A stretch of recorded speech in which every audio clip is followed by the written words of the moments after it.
All the members sign the attendance sheet, all the board members. Yes.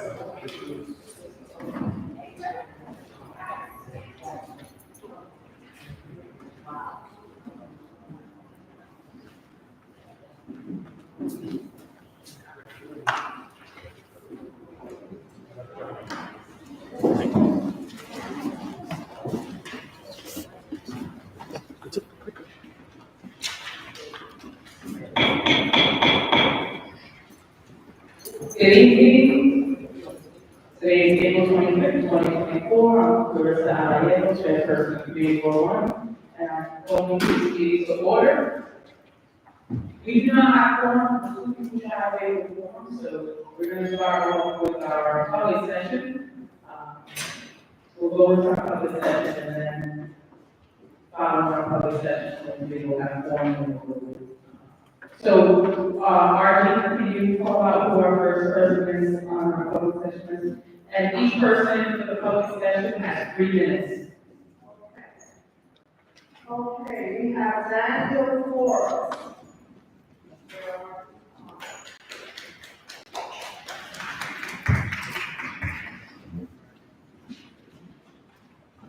Hello everyone, how's everyone doing tonight? Hope it's a great day. Wanted to first meeting and foremost, thank the chairperson, the district manager for giving some time today. My name is Daniel Flores. I am the New Jersey Department of Small Business Services, and I'm here with all Bronx community boards that is only one, but that exists with 2 of the services that we offer. So we have divided into 2 sections, that's information on the back. Our first phase, we have our business solution centers.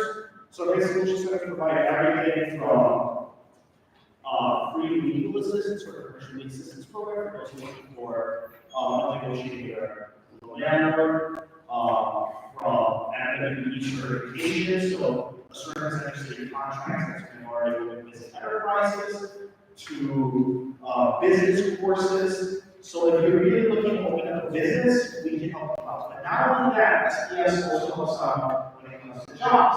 So that's the second portion of that we have.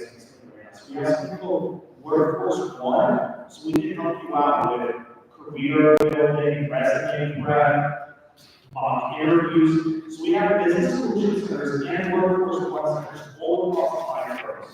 So if you're interested in any of those opportunities, I will be here for a little bit. I can also give you my cell phone number in case you wanted to reach out to me. So my number is 917-510-3070, and my email is dflores@sps.nyc.gov. Thank you so much again to the community board, and I will be around for a couple more minutes. Thank you. Can you repeat that? You said SPS. SPS.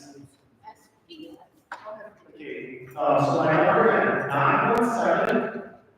917-510-3070, and my email is dflores@sps.nyc.gov. That's Flores with S.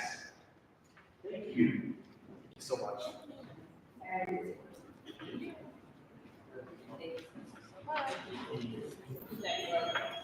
Okay, the next person from the Bronx Independent Living Services, Margaret.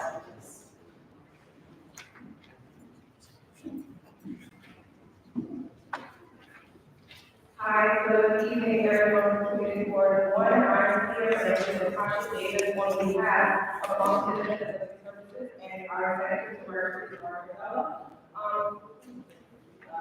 What we do at Bronx Independent Living Services is the only IRC in the Bronx, which is an independent living center. We help services for people with disabilities, young and old, there's no age gap, there's no anything, you just come in, our services are free. We help with housing, which is a crisis in New York, that we're trying to get as much help with as possible. We have subsidies, but right now they're on freeze due to federal funding. Which again, we're trying to fight for that as well to get our subsidies frozen. We help with employment, we help with education, we have crime victims services, we have deaf and hard of hearing services. Again, it's overall everything that people with disabilities lack. We have civic engagement, we help with voting, voting rights, making sure that voting systems are accessible for people with disabilities. I feel like I'm at a freeze because we do so many things. We're having an open house on May 31st. We moved to a new location in the Bronx, and the flyers are in the back. We would love for people to come table, see our community members, and have our community members be introduced to our community partners. We are in the Belmont section of the Bronx, which is right by St. Barnabas Hospital. If you guys have any questions, please, I'll be here for some time. My name is Natasha Davis. I am at Bronx Independent Living Center. My telephone number, I'll just give you the information as well, is 929-388-7428. My email is Natasha, Natasha, @bills, which is BILS. This lady shaking her head no. I'm shaking my head because you speak, your mic is not, we're not already up and it's speaking fast, you really can't. Oh, sorry. So what do you need me to repeat? I can spew it all over again. What you go ahead? I'm so uncomfortable. So we are Bronx Independent Living Center. We are an ILC in the Bronx who services people and persons with disabilities. We service employment, housing, crime victims, deaf and hard of hearing, civic engagement, voter rights, voter registration. We help with public benefits, help provide SNAP, Medicaid, getting to that sort of public benefits. We have a transitional housing program. We also help people out of the nursing homes, which is called Open Doors. We help any person who is in a nursing home transition out into the community. We help with the services that are out in the community. We work with community partners, we work with home health services, we work with hospitals. Our overall goal is to help those in the Bronx with disabilities. My name again is Natasha Davis. My email address is natasha@bils.org. My telephone number is 929-388-7428. Thank you so much. Okay, thank you. Okay, we'll proceed. The next speaker, Jasmine Lawrence. So the legal center, Jasmine, are you here? Okay, we're gonna proceed to move on. The next person who wants to speak is Sarita Ortiz. Thank you. Hi, everyone. My name is Soraya Ortiz, and I will take that's okay. I'll take some time to spell out the later. But I'm with the Planned Parenthood of Greater New York. I'm an adult sexuality educator. And basically what our program is, we're part of the community engagement team. So what we do is we provide workshops and also tailored services for sex education, specifically for adults. We do not provide youth programming in my specific department, although we do as an organization. We also provide training to organizations or staff members who might wish to teach sex education to adults on their own. Let's see. I think that might be it. I do have I have a few one-pagers that I tend to leave to the back table all the time. So the cards, I don't have a business card yet, I'm still fairly new position, but I did write my information on the one-pagers, and I will spell out my name right now, and my email address, and my phone number, so if anybody is interested in maybe hosting a workshop to teach adult sexuality and education, please do go reach out to me. I can also put you in touch with those people who might, if you, for example, have a wellness fair, we also have what's called Project Street Meet, and that's our local health center. So we can arrange to have the local health center come to your event and provide free sexual health and reproductive health services to attendees. So I can give you more information about that as well. But first, I'll give you my email address. That's, I'm going to say it, and then I'm going to spell it. Soraya.Ortiz at ppgreaterny.org.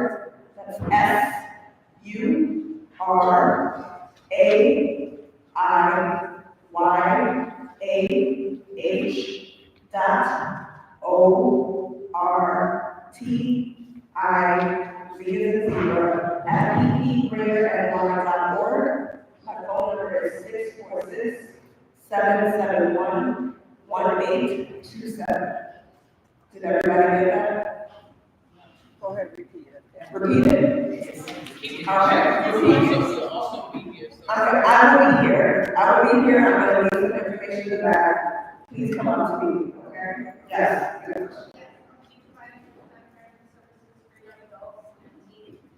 So we do provide education to youth as well as to parents who might be wanting to have conversations around sex education with their children, but that's not specifically my department. What I would be happy to help you do is if you're in touch with me, I can put you in touch with the person who is in charge of that specific department. But when it comes to the adults and the youth, we do not cross educate. Thank you.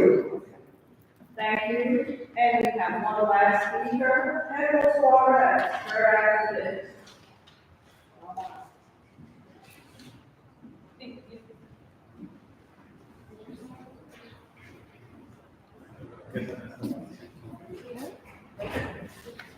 Good evening, everyone. My name is Gabriel Suarez, and I am the Executive Director of the Third Avenue Improvement District. I started back in February, so I just wanted to come here and introduce myself and share a few things about some of the things that we're doing. So May 2nd, we're having Build NYC at Reversal Clemente Plaza, which is a partnership with Street Lab, where we have Legos, we have tiles for the children to play with. We just did it today for the first time, and we're doing it again next Thursday, so just encouraging families to bring their kids back next Thursday, which is a good event for the community. On May 6th, we're doing a networking event at our office at 2825 Third Avenue, from 10 to 12, so 10 a.m. to 12 p.m. So any businesses or community organizations who want to attend that networking event, I'll leave my contact information so that you can RSVP. We've also launched our 2024 community survey, which is available on our website. We really want feedback from the community on the things that we want to see happening in their activity in the business improvement district. So you can tell us the things, the major issues, and we're going to be using that information to inform our budget going into the next fiscal year. So we really appreciate folks giving us feedback on the bid stuff. And if you don't know, the business improvement district covers 148th Street to 153rd Street along Third Avenue, and some parts of Bergen Avenue, but again, to 148th and 153rd Street. You can also report issues to the bid directly on our website. We created a form.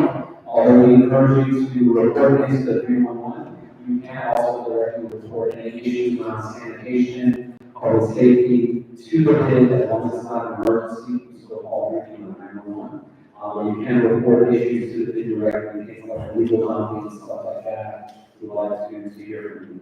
And then lastly, for folks that have a business or a property owner in the bid, within our boundaries that I described, if you want to join our board, there's also a form on our website. You can join our board so you can participate in our next board meeting. So that's something that's also available on our website. Our website is www.thirdavenuebid.org, and Third Avenue, the police called out, bid.org. Again, my name is Pedro Suarez. My email is psuarez, PSUAREZ, at thirdavenuebid.org. I have some business cards on me. Feel free to come by and speak with me at the end of this. But feel free to reach out, email us best. And our website again has been updated to include this information. And also sign up for our newsletter, where we send it out monthly with any upcoming events and activities and what's going on. So thank you.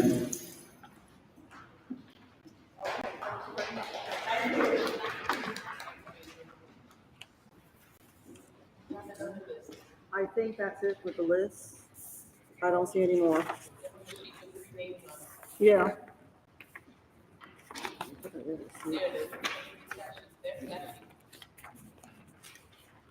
Oh, here goes. So all of them. Yeah, but I don't see. Okay, so there's one more. There's one more person on the bottom.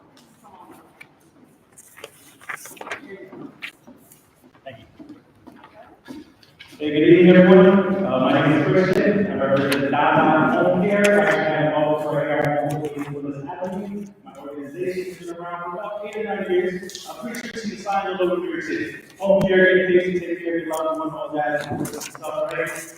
We do things a little bit differently, right? We want to make sure we do things correctly, right? So we take everyone step by step. We start with the very beginning of the process, setting up your assessments so that you can get approved for home care. And even if you don't have Medicaid, you help with that process as well. We're partnered with services such as SCPS, where they visit the patient's home, help them fill out the Medicaid application correctly, right? And let them know what documents they need in order to sign up for Medicaid. Once that's active, then my organization takes that over, and again, helps you set up the assessments, helps you get in contact with whatever insurance company you decide to choose with, if we're contracted with them, right? And then we just help you sign up whatever PA you guys choose to.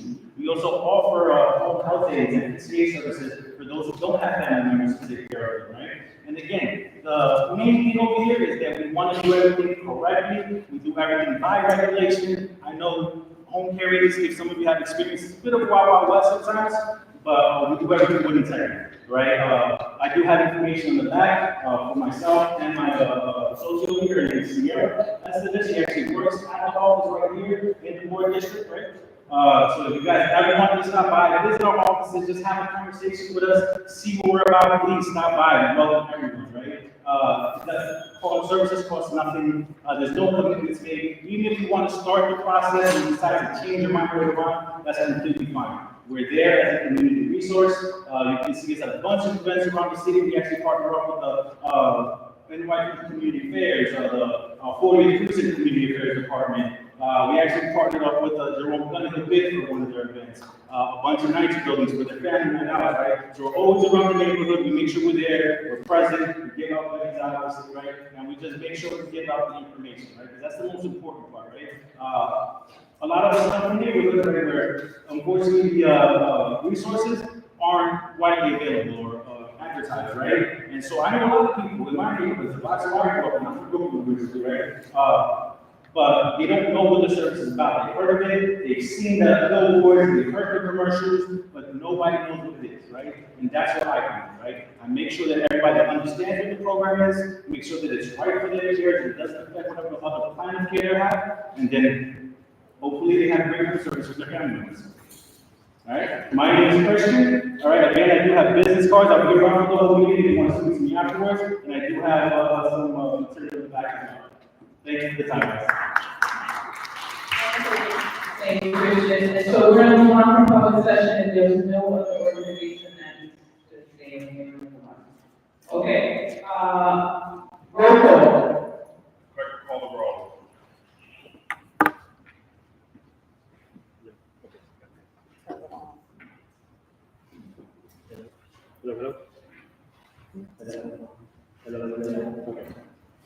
Clarissa,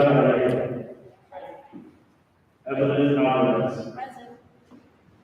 Dante Ambrose. Yes. Mr. Bobby. Zion Coleman. Daniel Barber. Kevin Bowman. Carol Bowley. Betty Bonnie Brown. Can I please excuse Madam Chair? Stephanie Gonzalo. Lisa Red Campuzano. Karen Chamorro. Maura Costa. Audrey De Jesus. Present. Linda Duke. Yes. Alejandro Escamilla. Josephine Fernandez Green.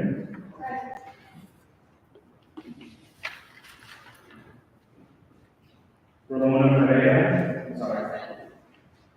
Henry Gomez. Brenda Goodwin. Right. Christine Carter. Sanji Lopez. Paola Martinez. Nadia K. Mohammed Mutawaki. Delerny Moore. Argelia Ortiz. Present. Emmanuel Correa. Marion Lena. Alyssa Perez. Freddie Perez Jr. Present. Claudia Cameron. Jose Rodriguez. Mohammed Sheikh. Present. Patricia Simpson. Christiana Turner. Whitney Williams. Present.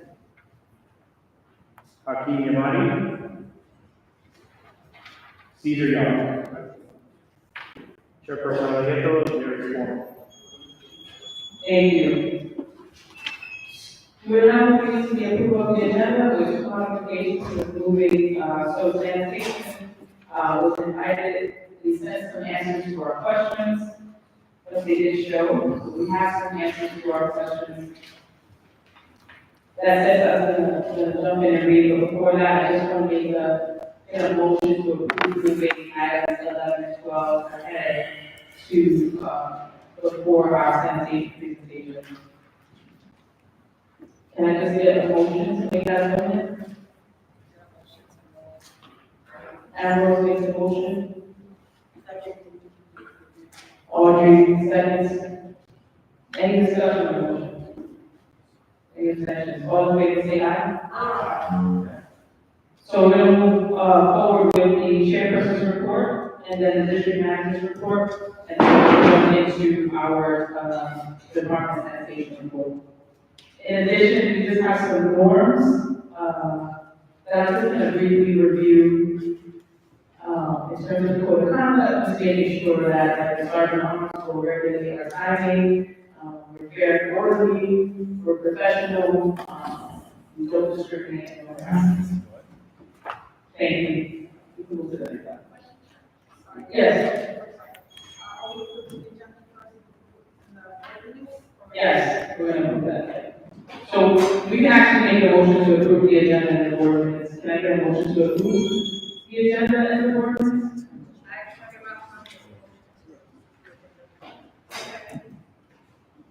Any discussion on the motion? Any abstention? All in favor, say aye. Aye. Thank you. Okay, so we're going to move this to chairperson's report. So as I enter my minutes on that chairperson, I want to express my gratitude for the continued support and engagement of the board. Together, we're achieving significant milestones and great challenges of resistance. Everyone's contribution has been great. Workers are making a positive impact in the community. And so I want to thank everybody for their commitment and the long journey ahead that we have together. I also want to extend love and support to two of our board members, you know, that who are currently out on bereavement. So we want to send them some key achievements this past month. We continue to provide successful food distribution to our community, serving over 100 families a week with fresh fruit, produce, and free. Additionally, we provide sandwiches to over 400 individuals individuals at the board office. We continue to build visibility for Community Board One, and I want to commend our administrative support, the DM, and also Stephen for the hard work that they've been doing to build the visibility of the office of the Community Board. Our board office we now have an information table that's set outside of the board office. So when you come by the board office, there'll be information tables, there'll be inserts engaging with the community, so that people know who we are, what we do, and the resources available to them in the community. We all know that the mayor released his budget, and I want to commend our policy and legislative committee for advocating against us education. Their efforts in getting the letter out and standing with our council members, that's going to be a statement of millions back to the budget towards education. However, we still have a lot of work to do, especially we know that our libraries, which are experiencing cuts, are unable to open on Saturdays and Sundays, and so that you know, is a hard day for our communities and community spaces for our young people. Some of the district challenges and actions that some of our district's top complaints and challenges, so these are complaints that come to our offices, these are complaints that we've been hearing at other communities, from other community members. The top ones are homelessness, immigration, public housing, sanitation, mental health, drug and syringe crisis, and health. Our committees have been working diligently to identify actions to address these concerns. This month I had the opportunity to join the Opioid Collective, which is a group that is meeting monthly to talk about the opioid crisis and trying to address.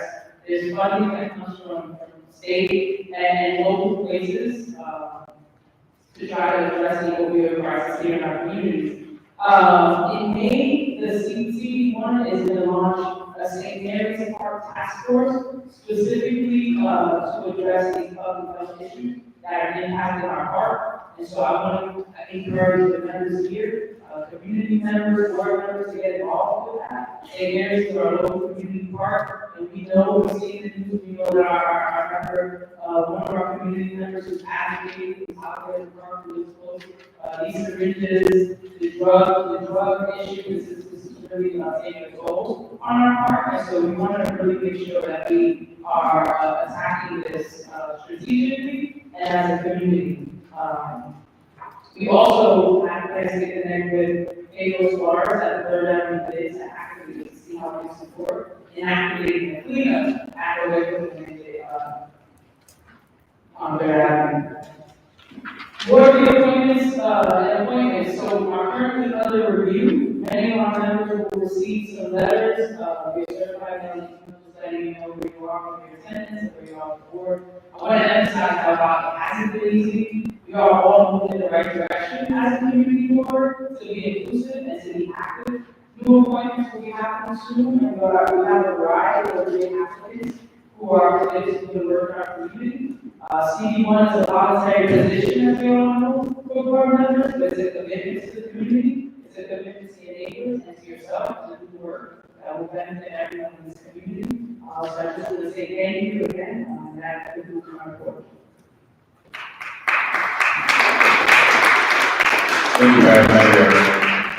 So, Madam Chair, with the board commission, as a part of our report, and a lot of my stuff is going to be covered by some of the report.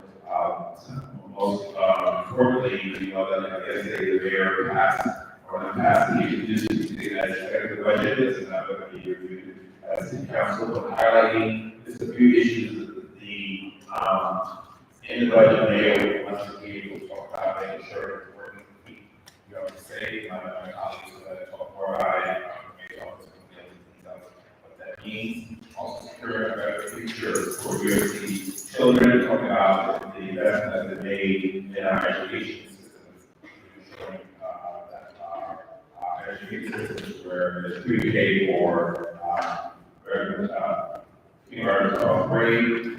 Also, it's an investment in cherishing our cultural institutions and talking about that we made highlighted in our report. But a moment back to the box of Pastor Jorgers, you know, it's important that for long-term constituents, known as the Portion District, we are also looking at ways to support our bids and our organizations to ensure we provide more jobs for our families and individuals and ensuring that, this priority is to be more affordable. So we're going to be working, with the administration to make that happen. I also highlighted in my reports of the OT improvements with, researching the streets in our area of the district. You know, anyone who drives around this area, are also unfortunately in that condition. So we're working to make sure that the Borough Commissioner and our transportation focuses on where we need to make sure where, these cases happen in our district, that we focusing on that. The Committee on Civil Services has been working with the Borough Commissioner, Commissioner Perez, to also explore the district's focus on civic and transportation issues, to look at street lights and more lighting and ensuring that our communities are safer, because we believe lighting has a lot to do with security around the district. I also highlighted some emphasis about adjusting pricing and what that means for folks who travel with some cabs or the downtown, and what that actually means is a unfortunate increase in travel. So I highlighted information of what this adjustment pricing mean, when does it start, what's the impact on those who are paying more, unfortunately, on cab rides, and how we need to invest more in this, ensuring that our managed transit system meets this need as people have been traveling with managed transit.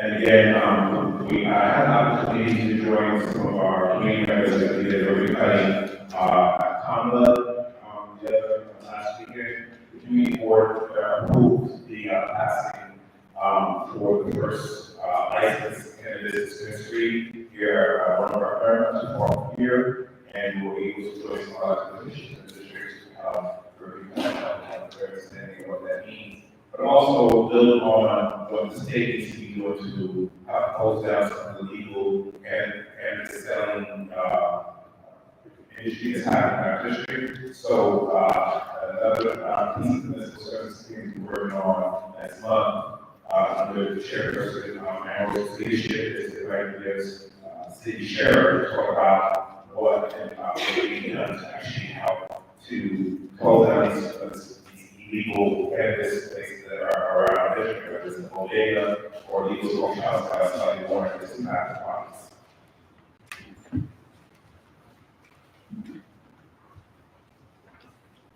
Are there any questions? Do we presently have, excuse me, my name is Good, I'm a board member. Do we presently have a count of how many cannabis distributors are in the district, legal as well as illegal? So legal, Madam Chair, that's the question. So legal, there is one that the board can approve.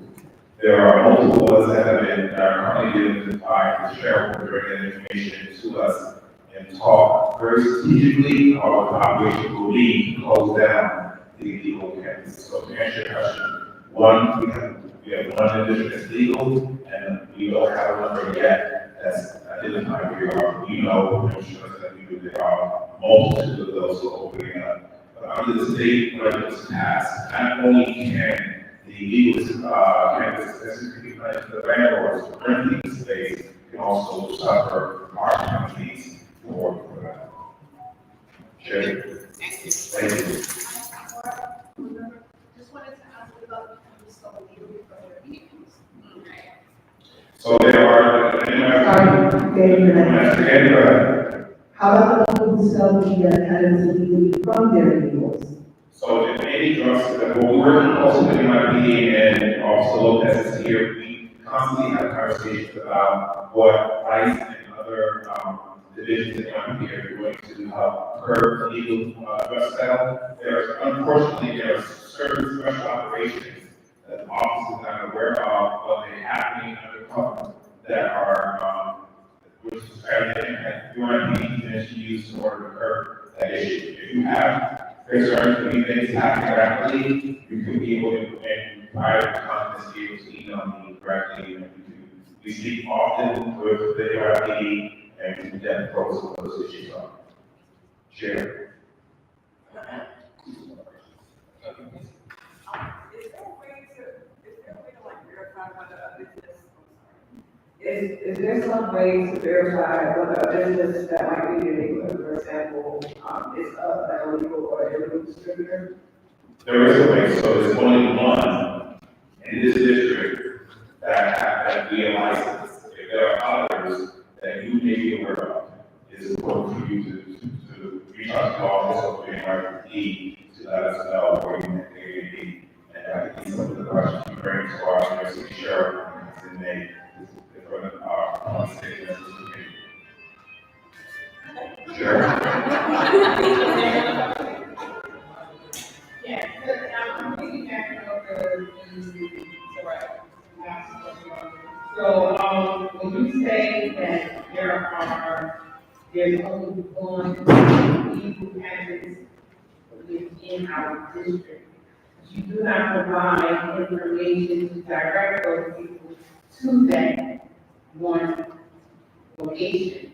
Because what I find within a block, you will find 3 smoke shops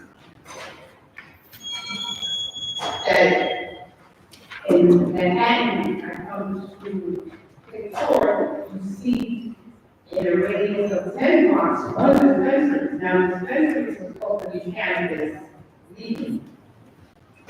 So you're telling me that there's only one in this district, and I believe that's one of those?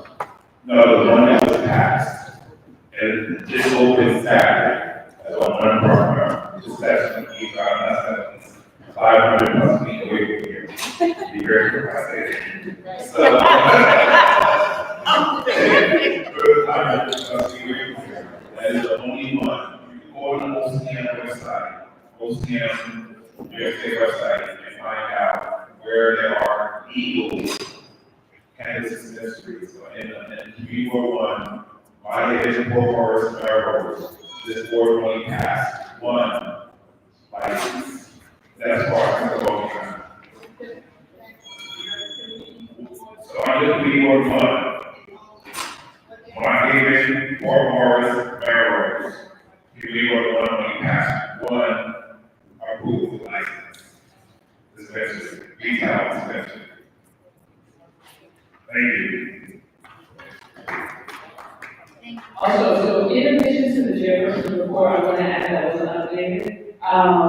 We also met with, the first Black woman-owned, urgent care here, businesswoman who owns the urgent care on 49th Street.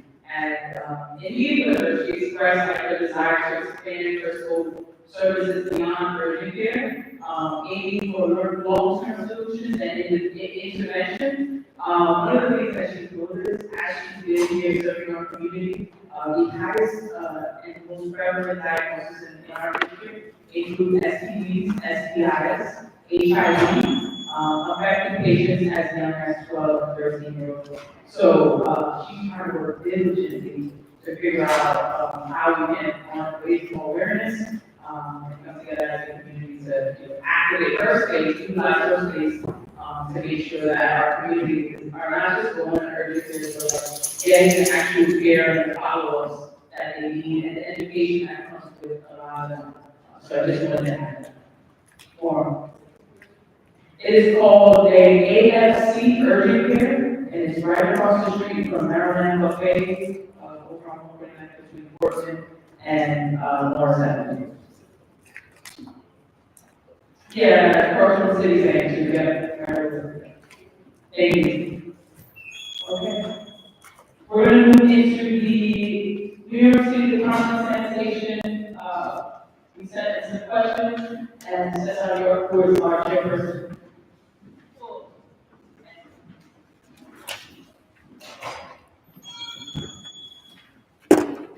We invited the Bronx sanitation to come in, do a presentation, actually some questions today coming, but it did answer 10 of our questions here. So I'm going to just summarize this thing because there were a lot of facts, things like these and stuff. The first question that we asked is on one employee at Waste Avenue, there's one Chicago at the corner, and it's difficult to know where you come from. what is the schedule of our meeting? And then they said, household collections 3 times weekly, which is the max amount of household collection provided by BSNY. That was the response to that question. And the other one, number 2, what is the update about this required to have garbage containers? So there's a legislation was passed for businesses to have containers. They're required. It says, the process started in April 2023, when the DSNY charge changed the waste set-out time for residents and visitors, reducing the time trash recycling and curbside composting with those city sidewalks. Starting March 1, 2024, all visitors in New York City malls use bins with secure lists when setting out trash for collection. And so we have that. And another question, number 3, is the city providing the funds to purchase these containers? The city doesn't provide the funds to purchase these containers. We have, the business has to ask ours, in order for them to propagate containers. A lot of times the business get it themselves. And it says, all this must be clearly labeled by material type. They cannot charge for the rental or container or dumpster. That was their answer to that question. Does DPSNY collaborate in NICHA in ways related to recycling products? So we just want to know what it is doing, how they collaborate in NICHA regarding waste issues. The response was yes, NICHA buildings are eligible to enroll in recycling related programs such as recycle, but it is by request. Number 5, Golden Avenue, Whitehall Street, sweeper never in order. That was the question of that. They said mechanical room operators are reminded days to use water while sweeping. Those leadership and work with staff to ensure compliance. That was their response.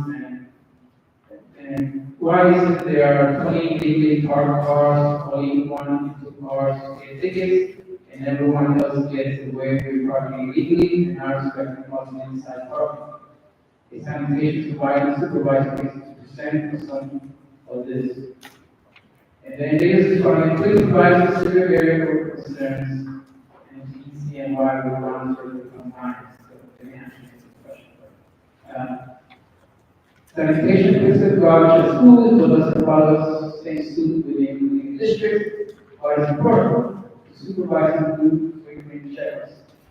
The response was generally speaking, schools have one or multiple commodities served daily. They have the response. We have issues of Seminary Park, about needles, those things have been in the neighborhood. How many needles have been picked up in 2041? How often is service? DCNY has 3 special routes which are service daily CD1. So far, we have 46,466 liters of syringes have been removed in CD1. And he said, next question, what is the story of cars taking off the license plates to avoid getting tickets?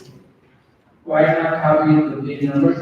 Example, in front of 765 Golden Avenue, there are at least 6 cars that take their place off and another 3 at 785 Golden Avenue. And then it said, in order for ECNY to issue a parking violation, the vehicle must have a license plate.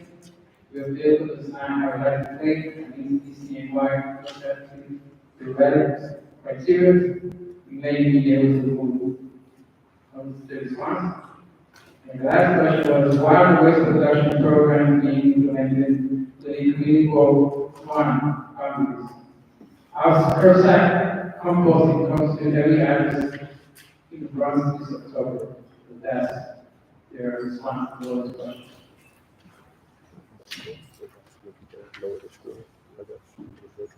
Thank you, Cesar. So we requested sanitation to be here, so that means chief was supposed to show up today. They sent us these questions today, and didn't show up. So we have to keep pushing. A couple of things came out of this, but I remember the one, and they say he picked up so far 46,466 syringes in our district. There's a lot of sanitation issues, and so the only way that sanitation issues get addressed is if our community is being notified, if our community members are reporting things, if you guys are calling it in, if you guys send emails, send your questions, it is encouraged that you talk to your neighbor, you share the concern, if garbage is not getting picked up, if your sidewalks, if your streets are not being cleaned, like those are the things that we need to know. And the only way that we get attention is if we really bring the attention, if we put attention on the issue. And so I encourage everyone to reach out to us via email. Our email is bx01@cb.nyc.org.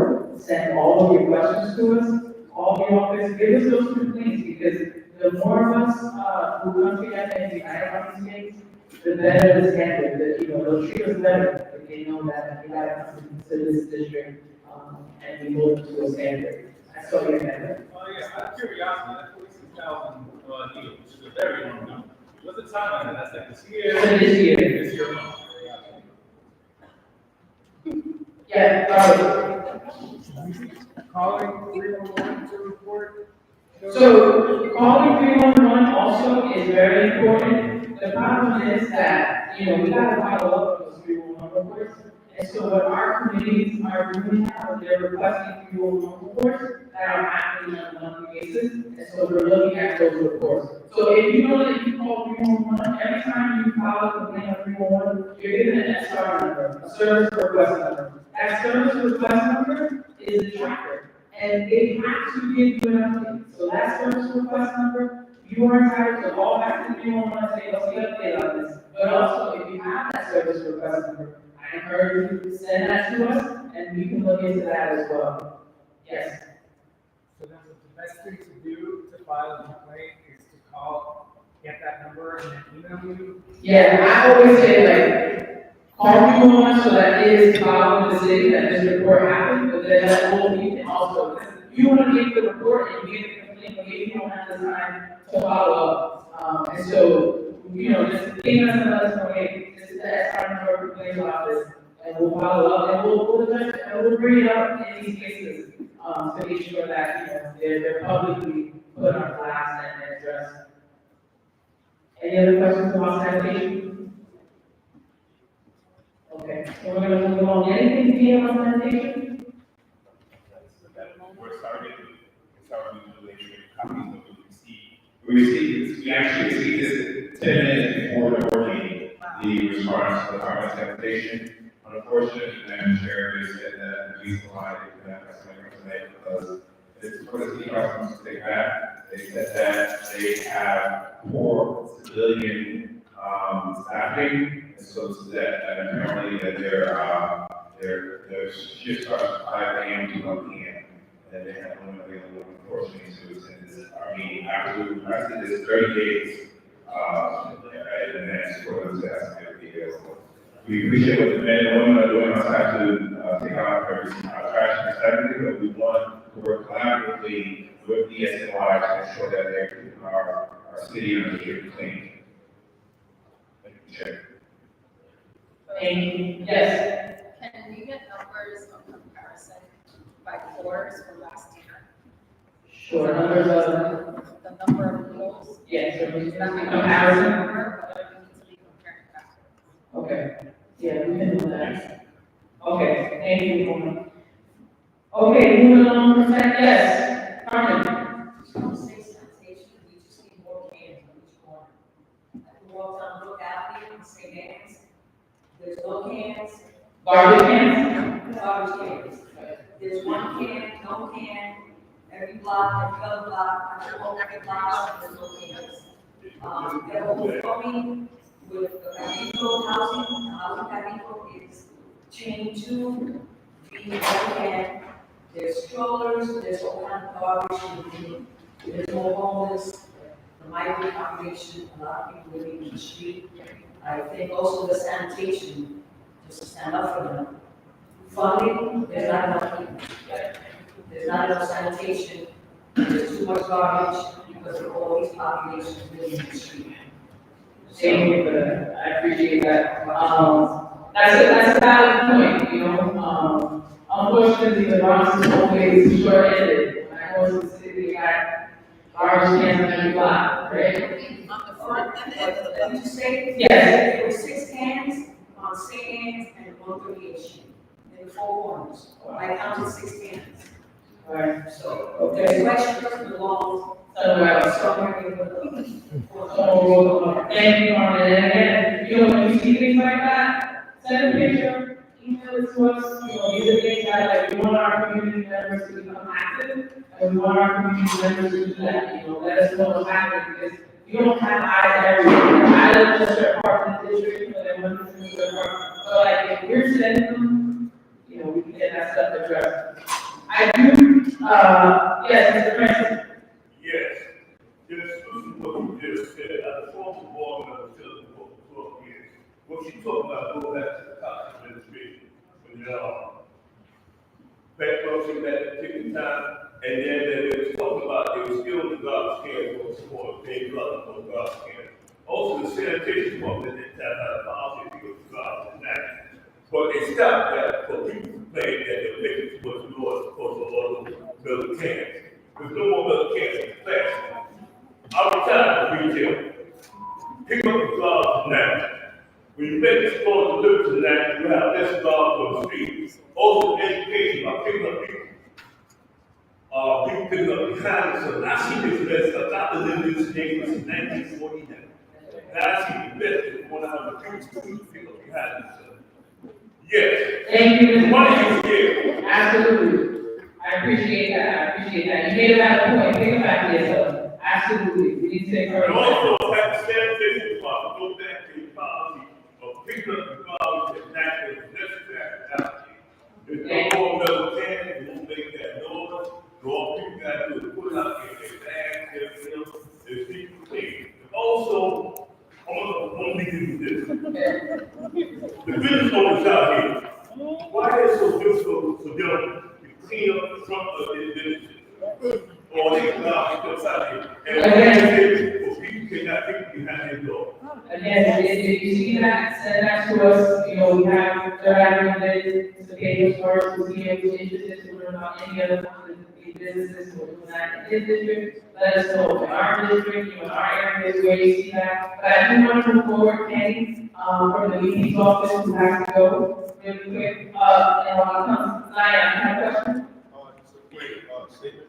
Yeah. Basically, hi, everybody, my name is Ryan Bolton, I'm a worker. In terms of trash and garbage in the district, right now, I'm working with the Hazard to gain something, you know, to come up with some sort of solution for the rest. So I actually created a QR code in this slide further, so you can actually scan these and put information about any of the kind of problems you see with the rats in the neighborhood, and it's sent to a spreadsheet.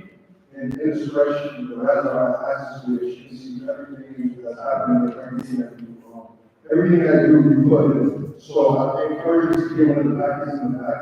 It's going to be on this page. There's one more on this page as well. So if you get into our road, we can talk about any of the problems that you see in terms of the rats and the garbage in the neighborhood, the package of that. Thank you. Thank you, Naya. And you know, shout out to Naya. I know people on board, I really do appreciate it. So, Kenny, thank you.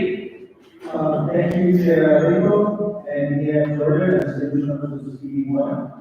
Last week, the hospital president delivered a second state of the road address, and by our own, Martinez. We'll go see, we've been working on fire safety, internal health, the other things that are priorities. Also working with SPS, the gentleman that was here earlier, the small business service of New York City, getting $10 million loans for our small businesses.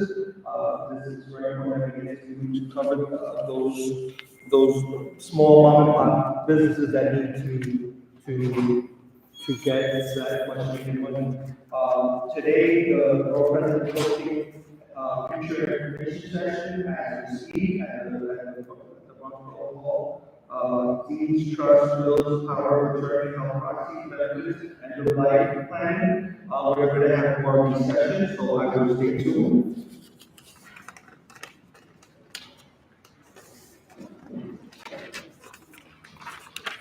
The Bronx Borough President is hosting National Day of Prayer at Borough Hall, Rosanda, Thursday, the 2nd.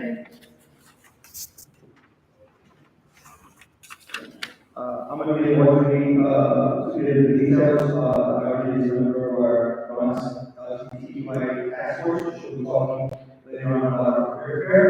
But Wednesday, the 8th, the Bronx Borough President LGBTQIA plus task force will be hosting our spring clinic at Studios Gastro Fusion on West 70th Street, 6 to 10. Please come. The Bronx Borough President is also collecting progress in the student drive for accepting Jenny Watch or new dresses and suits to be dropped off at the Bronx Borough President's office for all the 51 grand concourse from until May the 9th. It does not matter, it's open to anyone, they can pick whatever outfit, regardless of gender, or anything, they can get whatever they want. And we have suits, and we have dresses, and we have outfits. Must be clean, no wears, no tears. Almost done. The Bronx Borough President for Bronx City will be hosting silent disco at Rodeo Park, that's 1111 and S Avenue. Friday, May 10th, from 7 p.m. to 9 p.m. Salsa, merengue, bachata, soul, polka, is all good. Your ears and dance with your neighbors, so it's fun. Two more things. The District 75 Family Field Day is Saturday, May 11th, from 11 a.m. to 3 p.m. at PSN, 5 campus, right in the one area. You take a one two drink concourse. And our parade and festival is going to be in Washington Park on Sunday, May 19th. Parade route is going to be Washington Park, Avenue. May 10th is the last day to sign up. Join us. Let's be one big Bronx Avenue. And abrazos, alabanza al Señor, a gospel concert, Español, de música sacra. That's Saturday, the 25th of May. 1 to 4, Iglesia Evangelista Discípulos de Jesús. That's 917 West Chester Avenue. Come prepare. Also, personal note, on behalf of the Bronx Borough President and our staff, we want to express our profound sentiments on the transition of our students back. We love you, Anthony. We know you did a good job with you. So we have a president and staff, all of us. We wish you that God's illumination on his path. You serve that. China Semanas and we move our. Thank you. Excuse me, I have a question. Yes, ma'am. The life-changing seminar? Yes. And that was? So that's today, or we're gonna have other ones. So we're gonna have more, we had two already, but we're gonna have one definitely more, we'll hopefully have it where I can come back and report a future event. I don't know if what's going on today. Who we contact at the Borough President's office? Yes, ma'am. You want to contact Brasilia Wilson, and she will serve our director of the Hudson unit, and she's located in 123 in Borough Hall. That's 851 Grand Concourse.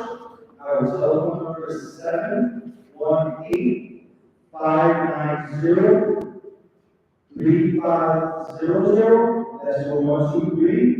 My number is 9347-213 or 375. And I'm on room 207. All right, thank you. And I'm sorry I have to go to another meeting, but I love you guys. You guys do a great job. Thank you very much. Thank you. And really quick, I just want to say, like, I love highlighting the events that are happening, but if we can share some policies that the FDC's working on, in just in the future. future meetings, if we could share policy or any legislative things that the BP's office is working on, that'd be great to add. Definitely, I know just on Facebook, the city of Laurel, she's been working with different legislators, so we're pretty anxious, she's been working to have. We're working with the federal and governor's office in the state to have the cross, that's a long project, that's one of the policy initiatives she's strongly do. She's been working with, council member, Oswald Police regarding crash safety, they're part of the task force, and as you know, the city council members are the ones that are able to legislate, but she sponsors it with them and they present it to the council. So these are things that she's working, SBS is working with the finance chair, and the city council. So these are all the things that will get more policy specific to what you're asking. Thank you, and I know that the electoral norm conversation is happening, it's also something that to be voted on next week. And so this is a great opportunity to present this to the community, get the feedback, and then we can vote as an elected. when we vote. No, absolutely. So thank you so much. Thank you, Madam Chair. Thank you, everybody. So we're going to work the board item, that's all, we're going to jump to the report and jump into the voting item.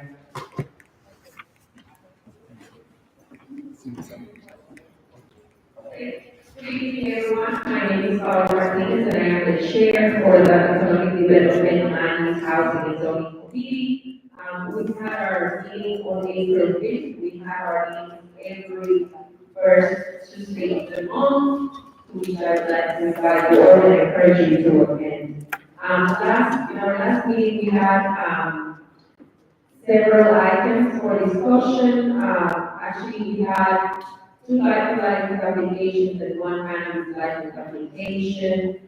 Those folks that were applying for a cannabis application will have to present their names, economic development committee meeting, due to lack of quorum, they're taking an application, and this one is for the approval of Angela's 2PC, is the renewal of a liquor license. This application, as you can see, is a business that's located on 138th Street. It's that one there that you can see, and that's the business owner came to our meeting. They actually own 2 businesses, including that one. And we had no reports of issues from the NYPD. The board, the committee actually recommends issuing the applicant, the license. We spoke with the owner, Omar Ramos. He actually opened his business to the community to use, to the Bronx Chamber of Commerce, the Department of Small Business Services, so very active in the area.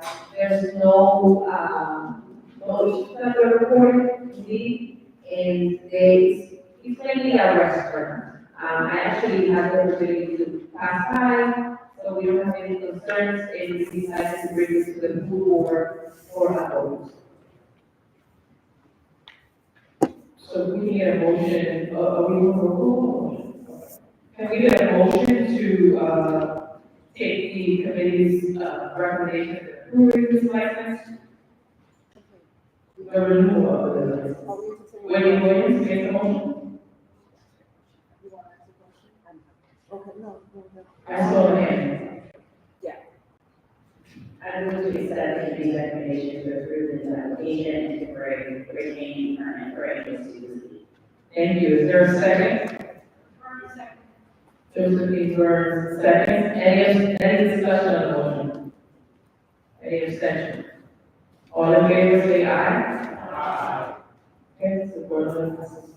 Thank you. Also want to say just so that the community is aware, liquor licenses, cannabis licenses, those are the things that comes to the community board for approval, whether they're renewing or whether they're applying for the first time. That is something that our committee chair, Economic Development, our Martinez here, her committee, they go through those licenses, they go review on reports, but it's also encouraged that if that's something that is important to you and your community, you look at our calendar and you see when those meetings are happening, so you stay in the know on who those businesses are that are applying, and if you have complete businesses in our community that you feel should have a liquor license or are violating in any way, you need to be at those meetings to share your concerns. Okay, so we're gonna go to our elected officials report. Is there anyone here from the mayor's office?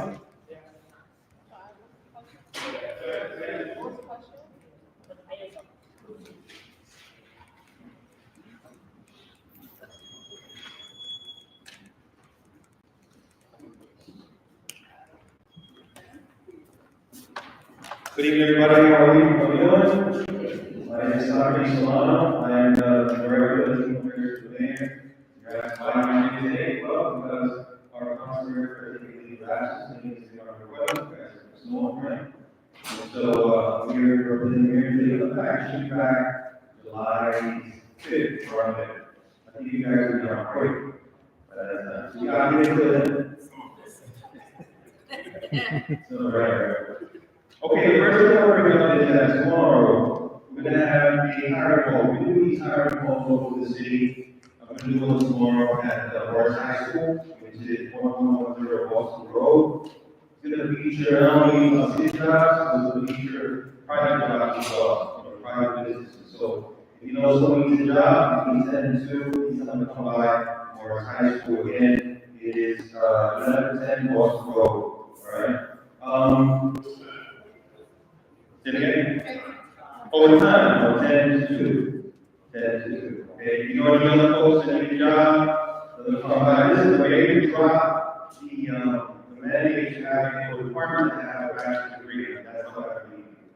All right, so you know any other person want to come in with 60 before you get attention? Please, come by. Really easy to do.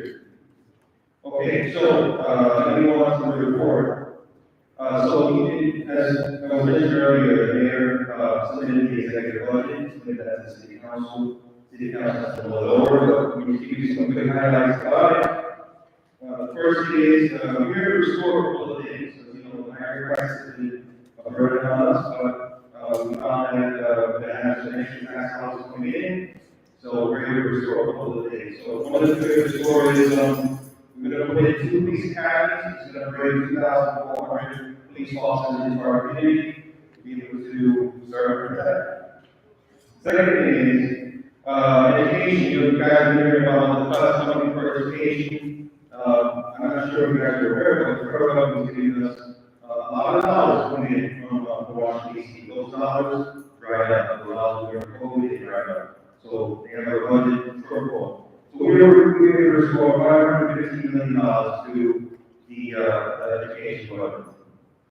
A couple of things, we had secure runs, $8.6 million to cover secure runs to cover generation also as health services they provide. Funding for job creation for 500 young viewers that are listed gun violence. 3K expansion, $92 million for that. Addiction prevention programs, $615 million for that. Right now, $2 billion in medical debt for qualified low-income disability debt for New Yorkers. So those are just some highlights. There'll be more coming out as the city council wants it over in the quick thing, rats, another area of rats. Right, we all need rats, I think. Right? So we have a rat information portal. We want to take this down. nyc.gov/rats. And what does that do? It provides statistics, resources, mapping tools, and what we're really going to care about is the inspection reports. Guys, go in there, you got inspection reports, see what they say. Now, I got to mention this. I was in a recognition meeting 2 days ago, and someone in that meeting said, is there no rats in the Bronx, or nobody's reporting? No one's calling 311. We don't have another 311 call, so it is for rats. So I can't stress it enough. Please use 311 call, complain, what do you complain to 311? They don't need to complain to 311. Right? They get your reports to them, right? So please call 311, use it. That's how we can tell if there's a problem, we will fix it. Okay? And as far as smoke shops, I'll finish with that. you know, the state has that, the law, like, so what we're doing is immediately is closing down small shops and the church, we would have lots of shops immediately, that's what we're doing. In fact, the plan takes now to deputize, police officers, as sheriffs, so they can go and shut down the rest of the shops. Now, the ones that are not close to church, those are complicated, they have to get, someone first, and then they can come back and have another place. So we're working on that, we're working on those non-legal shops. And that's what I got any questions? Okay. The job availabilities that come up. I've been to these fairs before with numerous people in my family. And I find that once you stop having availability, nobody comes out and tells us. So we're online still thinking that there's jobs available for people. I mentioned this to the mayor some time ago. So I think that needs to be considered, that people be not standing out there if the availability no longer exists. Okay, you know, I think the reason you do that is because anything they tell you is hiring all the time. Unless they do the bad process, they have that issue. You know, so that's why you need to everything in case that person fails the bad process, you go on to the next person. If you don't have any more jobs to present, then they need to know that. Absolutely. There. Absolutely, okay, who's next? That's Ryan. Got a question on this? Thank you. Does the small shop have to be like right next to a church in order for you to be recorded, or should it be like in close proximity? Close proximity. Thank you. Close proximity. Wait, Mr. Flores, yeah. I have a question more just to reiterate the importance of reporting. Thanks to 311. We have to tell our story in the Bronx. We have to be consistent. We have to be loud. And the reality is that there isn't a paper trail. Decisions are being made based on that. So not just a bad issue, but you know, I was having a conversation with elected officials the other day, and they told me all these health factors only affecting big box stores. That's not true. It's affecting retailers, big and small. And so the reality is that the smaller shops are less likely to report to them because it's just like, I have to do it. And that's unfortunate, right? We should be reporting things. And I think that also allows us to acquire more resources around these issues if we're loud and consistent. That's right, thank you. Really, we have someone back here, so we're gonna go with, we'll go with him. We're gonna keep you 30 seconds, and then we're gonna go to her, and we're gonna move on.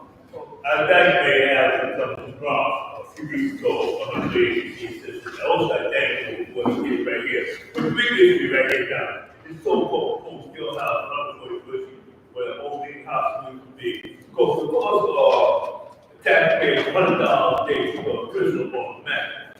That tells you about $100 a year. You told me about Rapids being shut down and everything. So what? Just the problem of failed education system. As a former school board member, if you want to put the jail around the top, put it on top of the courthouse. So when you go to write this out, when the buses come off that bridge, the people that live there, you know what the buses come down the side, and they take one way around the other highway. So why should we in the Bronx put up the jailhouse over there on 141st Street with Brooklyn Boulevard? You can take that jailhouse and go down to the courthouse over there, and then go on that. Because we see the time of, and keep in mind, I'm official with this. Sing the first manufacturer in New York City opened up 1827. It's still open. So what is it doing instead of what they open? Well, we do not fund the education system, and we talk center around that and the government about campaigning for the state to start putting that money back to the New York City public school system. 100%. Thank you for that. We're gonna go right over. Oh wait, could I say real quick about the cans? You mentioned garbage cans earlier. It is true we had a problem still to this day. They are stealing garbage cans and selling them for scrap metal. Still to this day, that's the reason why every time the can is gone, you see. So we're coming with plastic cans, but Okay,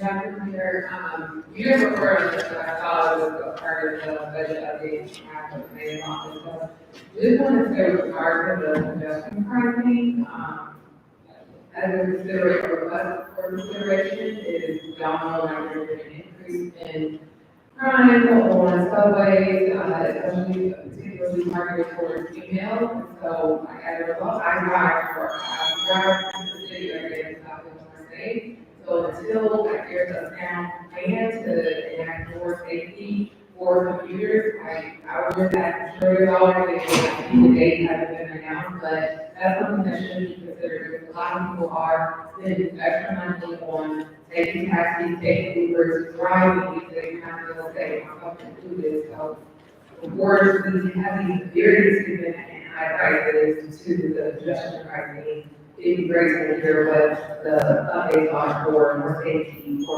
commuters.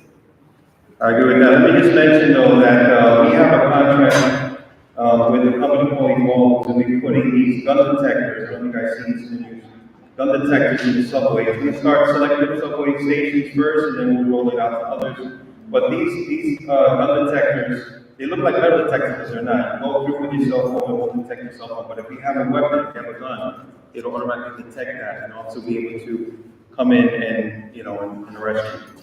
So we are working on technological ways to keep safe. So it's not only enough to have police officers, we have to have more cameras, we have to have more technology to be able to keep folks safe. So we're working on that. So my question is, you mentioned that police officers are being deputized in order to address. Well, there's a plan. It hasn't happened yet. Okay, can that be, how is that going to be discussed with the public and how can we provide input?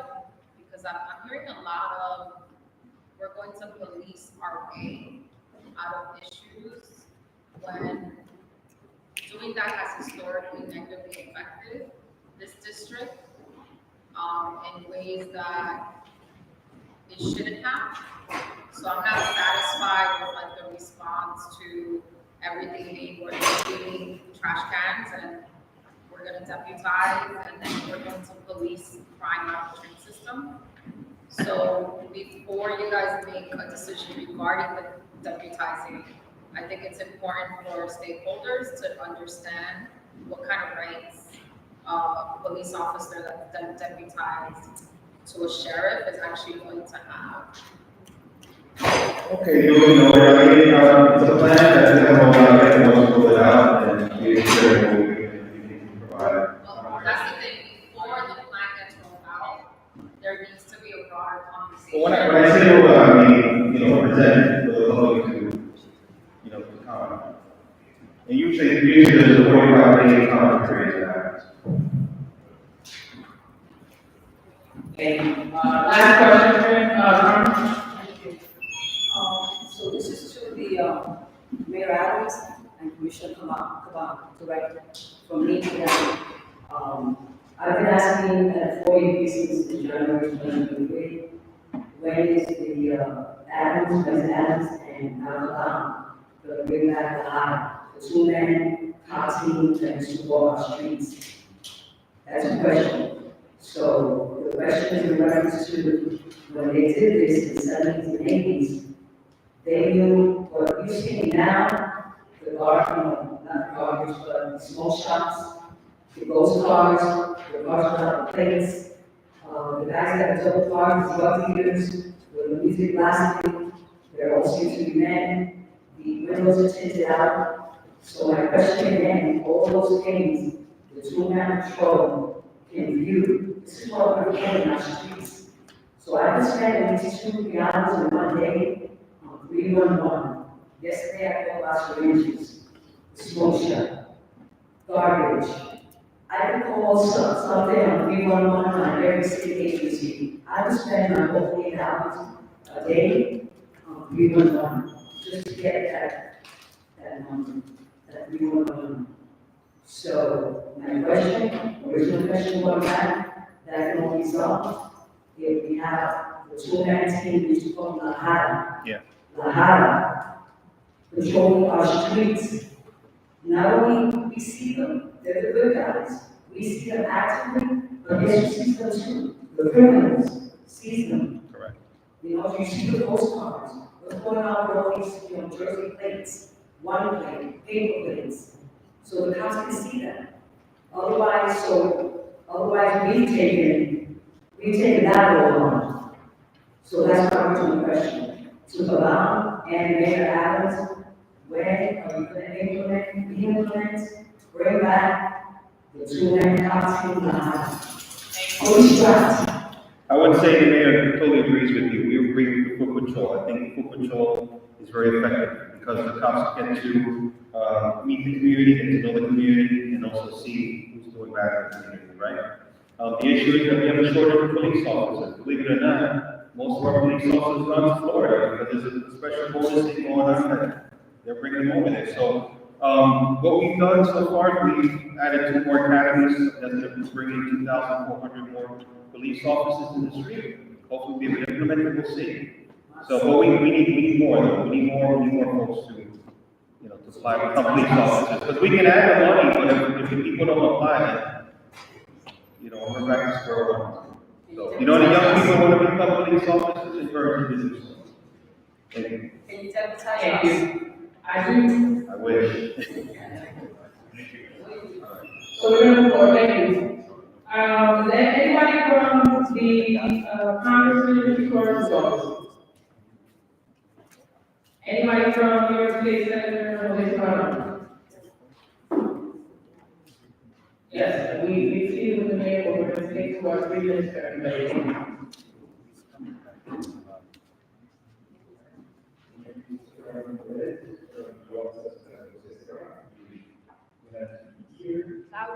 Yes.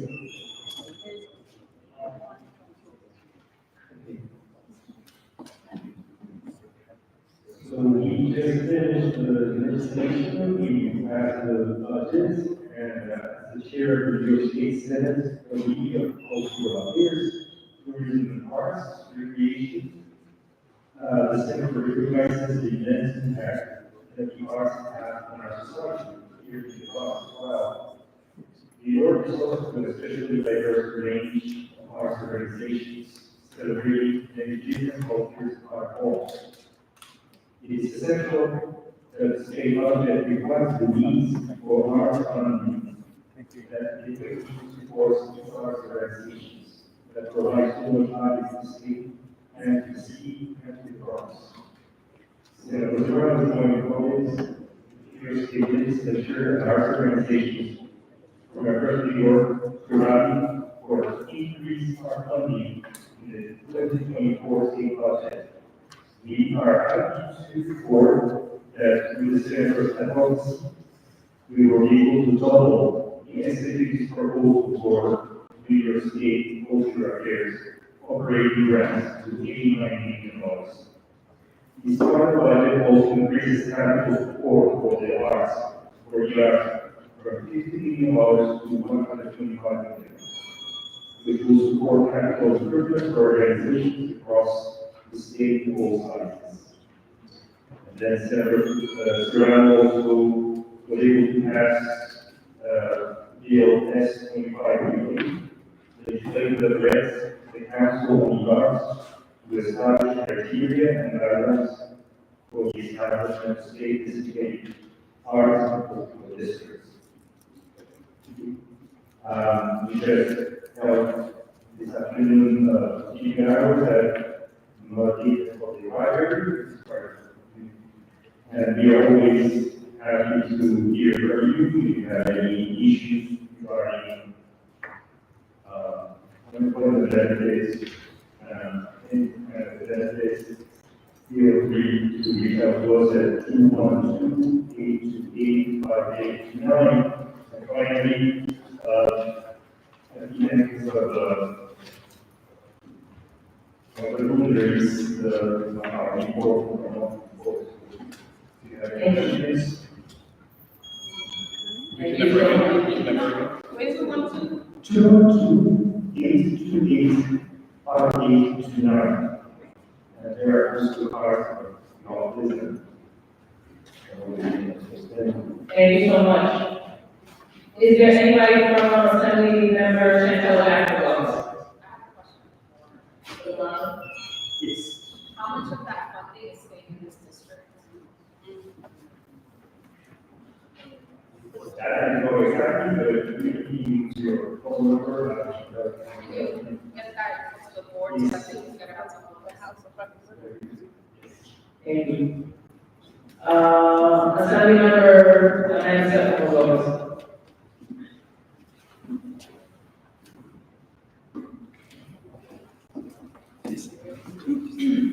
Hi, everyone. My name is Brittany. I am an insurance and budget writer that I did this based on. So they invested, they're currently invested in public safety through 347 million for about 5 extension programs.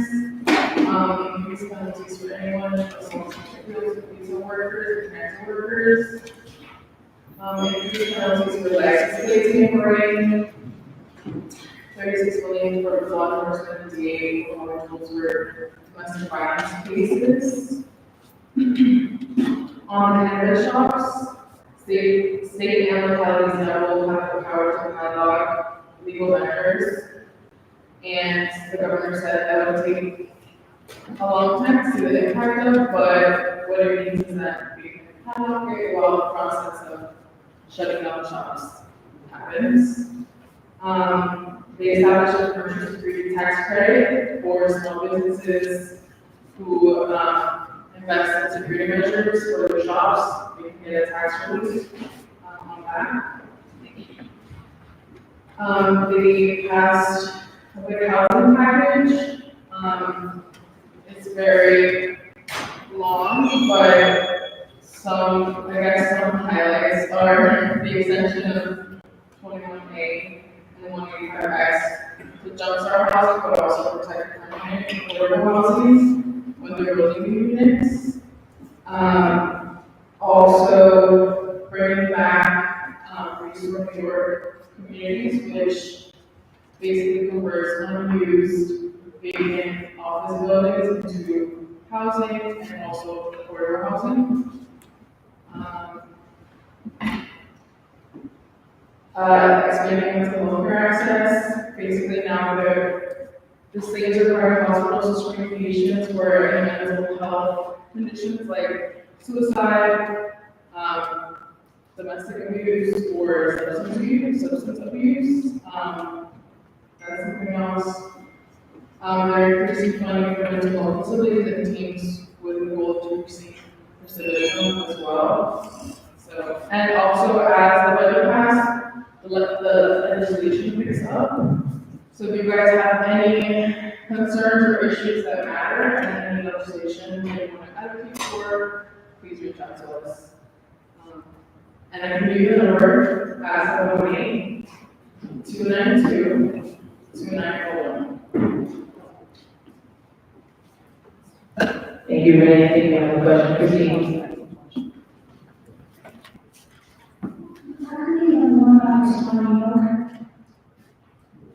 So it does pass the budget, but you can reach out to our office for a conversation. Thank you, Renee. Can you also touch really quick on this, friends of seniors for? Yeah, sure. So real quick, as a community member, also works in Christians, so we're helping, just like kind of a formal local coalition, really, with rural communication centers part. A lot of community members here and from, other partners we meet. The goal is to just bring some more attention, focus, and react to the part. So our next cleanup is actually this Saturday. We have a health fair coming up, May 4th. So if you live and are interested in, keeping an eye out, showing support for the park, you can also reach out to me. Thank you. Yes. Okay, so we're gonna move along, and we're gonna go in. And we're gonna go into, is there anybody in Is there anybody here for the comptroller's office? So I'm just to save time, if we can come up, if you have flyers about your events, any of the officials who have events, can you leave those flyers? If you have highlights, important things that are related to the district, policy, share that. In terms of events, you have flyers, you have to announce, share, any flyers or events will be in the back, thank you. Good evening, everyone. Everyone here? Yes. My name is Ruby, I'm the Bronx of the City Proto's office. We have a couple of updates for you this evening. The first one is that we released findings of our office's investigation into the city's handling of last September's tropical storm Ophelia. It will then give us a couple, I think it was last September. Basically, in the report, we added some key recommendations for city agencies to better prepare for extreme weather and flooding conditions, and also did an investigation which is entitled "Is New York City Ready for Flooding?" Analyzing city storm operations, interagency coordination, emergency communications to the public, community preparedness, and stormwater infrastructure improvements. The second update is that our office also launched a new dashboard entitled Charting Homelessness in New York City, which tracks New York City shelter population, broken down by family type, age, race, factors leading to homelessness like eviction filings, and shelter exits or housing vouchers. This dashboard is actually automatically updated at regular intervals, and it aims to help New Yorkers track homelessness trends and to monitor the city's efforts to help more residents move out of shelter and into stable housing. Those are the two updates. If you have any questions, let me know. My number is 929-512-1607, and I'm sorry, my card. Thank you. Thank you. It is 929-512-1647. Ramona and I have requested an LGBTQ resource guide from this office. I'm still waiting. They were supposed to get it to me. It's been 3 months. I requested that. Okay. Well, I'll get your information and I'll email it out. Okay. I have a question regarding the working. The working group that the comptroller set up to audit extra. Yes. What's the status of that? We haven't seen them before. Microphone. Okay, I'll just say louder. So yes, currently the audit is being conducted, so it should be released soon. So it should be released soon. I don't think there's a date yet, but it takes a while for an audit to occur, so it takes about a year.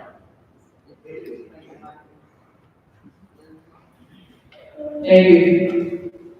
All right, moving along, is there anybody from the public advocate's office tonight with anybody from New York City Council, member of our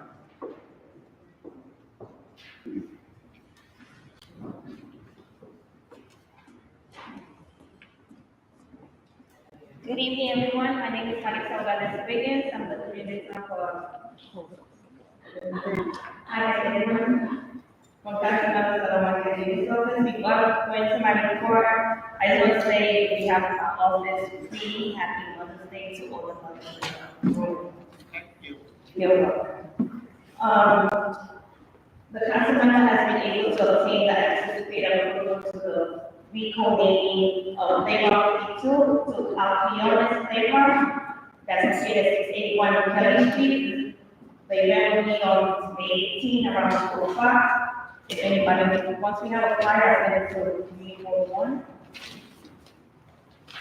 The council member has partnered with the sanitation department for the East Cycle NYC program. This is a free service where you can discard the electronics that you no longer need, want, or utilize. You can drop off at our office at 1077 Boulevard from Wednesday to Friday from 10 a.m. to 8 p.m. This Sunday, April 28th, the council partner with DOT. We will host a helmet fitting and giveaway event from 11 a.m. to 2:30. No RSVP necessary. It's going to be at 681 Kelly Street at Playground 52. And please follow us on social media, CN Salamanca, on Facebook, Twitter at CN Salamanca JR, on Instagram at CN Salamanca JR, on Discord 17. If you have any questions or concerns or ideas for us to improve the the community needs that we know I'll be at the end of, I'll be at the end of the meeting. Thank you, have a good day. Thank you. Deputy Speaker Larry, Gloria.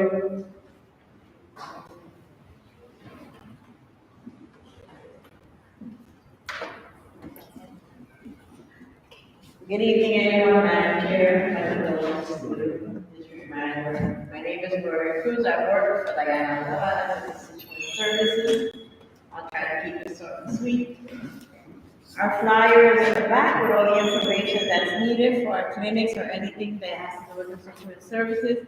I want to piggyback on the city is data driven, so it's very important that we do 311s, because if I don't know, I can't help you. So if you call our office or you email, my cards are in the front, all the information on the flyer as well, we can help you. You create the 311, if they don't answer, we follow up. And we follow up and we follow up till we get things done. But since we're data driven, the more 311, the louder voice gets the squeaky wheel that gets the oil, makes things happen. So we count on you to help us so we can help you. The deputy speaker would like to say that she is dedicated working with her colleagues and the administration to ensure the essential services that the constituents rely on receiving full funding. The budget and economic outlook for the city is better than it was 6 months ago. And despite the concern that the increased spending on the asylum seekers would force the city to cut these services. The deputy speaker is dedicated to making sure that previously planned community projects like national community centers, security improvements, and other capital projects remain funded and completed as previously promised. If anyone has any questions about the budget or the responses from the city council, please feel free to call Stephanie Ferreira so she can follow up. She is the budget legislator and she would be able to tell you what's happening with the budget. Anything else? Call me, email me, my cards are in the front. Thank you very much. Thank you, Gloria. Is there anybody from Bronx District? Yes, let's go. I just wanted to be known where they are doing that new right sound in the Bronx. Those homeowners are still standing alone there. They were dynamiting there twice a day. Police department was out there, the fire department was out there, I was out there doing this process, Mr. Anthony was the developer and the city was very supportive of those homes. Some homes were shaking. A couple of people, one home collapsed. And as of yet, no city official has been supportive of those homeowners. And that's something that we, as a district, need to look into. Because District 1 has always been for the people. And that's something that we need to look into to see if they are still having any problems. Because it was very, very serious that they were dynamiting twice a day. Duly noted, and I will follow up with the councilman. Thank you. Thank you so much. Any questions, any concerns? Thank you. Anyone from the attorney or from the office? Okay, we're gonna move into the, update report from the 40th District, ready to go?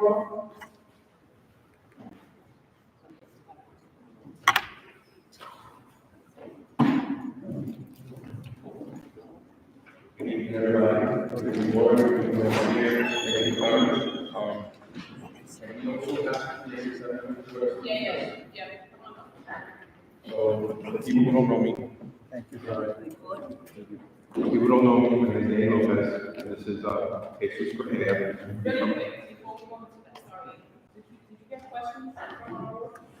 Yes, we just got the question. Okay. All right, no problem. No, for the sake of time. Okay, no problem. So it says, for the police presence increase on 153 Street to 49. 153 Street to 49 is mostly housing. Right now, we are understaffed. We do have to keep our officers placed in high crime areas. So when the crime increases in that area, we will place officers in that area, but that's more housing. Yes, that area that, unfortunately, we're low manpower, so we gotta be reactive. But then, so we can't just assume the crime's gonna happen at 152.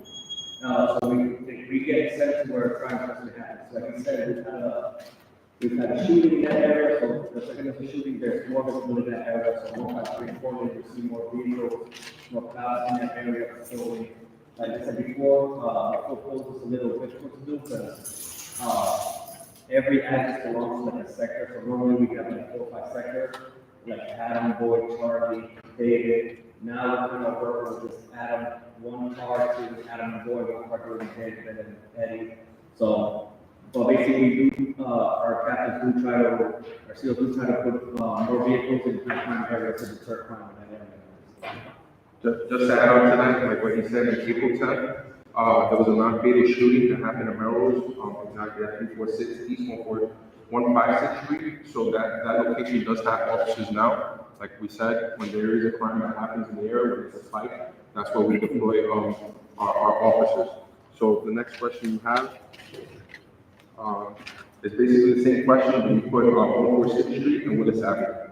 So 146th Street, Willis Avenue is kind of like there's mostly houses, but on the side, the 40 precinct does cover that. So we do have officers that cover that area, but the officers that cover that area is from 3 to 12. So we have a last impact class that came in from my precinct. It was an estimate around like 16 officers. So that's the officers that we have that we can employ to these high crime areas. What happened to the murder patrols in Niger? Yeah. I can assure you the murder patrols are happening. If you don't see them, it means your area is not a high crime area. So I guess no need to you start seeing more cops in the area, you're like, oh, nothing's been happening. But the interior and verticals, whatever you want to call it, they are getting done. Because our COs, our supervisors, sergeants, lieutenants, they are constantly watching video. So they are getting done. We are getting done. We're not seeing them is because there's less crime in your area. But like the NCOs, like you tell us, oh, there's only people at this specific location at this time, they're going to go and target the area. So we got to do a little more targeted policing for these things. All right. The next question is going to be a little hard for me to answer because it's more nitrogen driven, and it was like an old rule in regards to the de Blasio administration. But I'll go on to the next question. What crimes are peaking in the area? So I have the 28-day period. So from here, from the 28-day period, the biggest, I'm not going to go into details on each one, but the crime that is peaking the most, I'll tell you right now, is felony assaults and burglaries. Those are the ones that are really high right now. Rape went down 25% and GLAs went down 40%. So we're actually trying to implement more officers in the areas that the assaults are happening and burglaries are happening. So felony assaults is more like if they use a weapon. Anytime a weapon is involved, if it's just hands, it's not a felony. It's just a misdemeanor assault. Unless you're attacking a senior or a child, it becomes a felony assault. Someone who's just went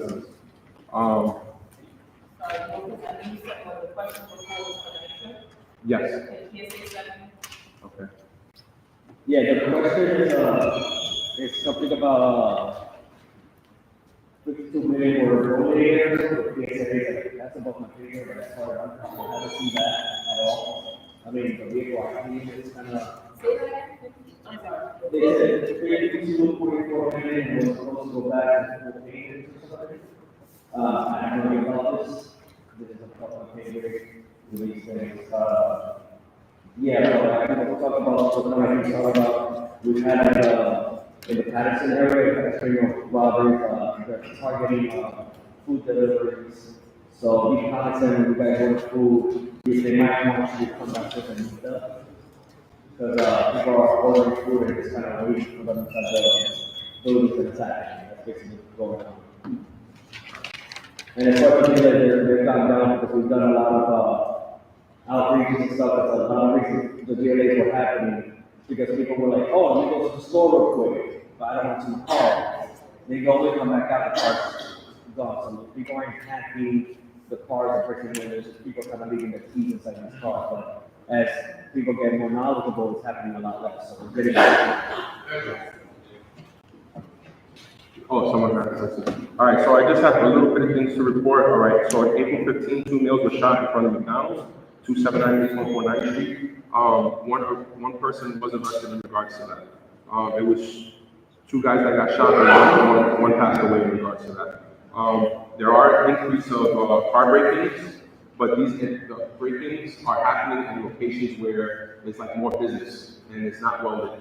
So please, if you're parking your car, I'll open it up to questions in a few minutes. And they have to pick for people who are gonna answer questions. All right, so please, if you're parking your cars in areas that are not well lit, please do not leave any valuables in your car because that's what people are going for. A lot of times we're seeing people that we're arresting that are breaking into cars, they have no history, no arrest history.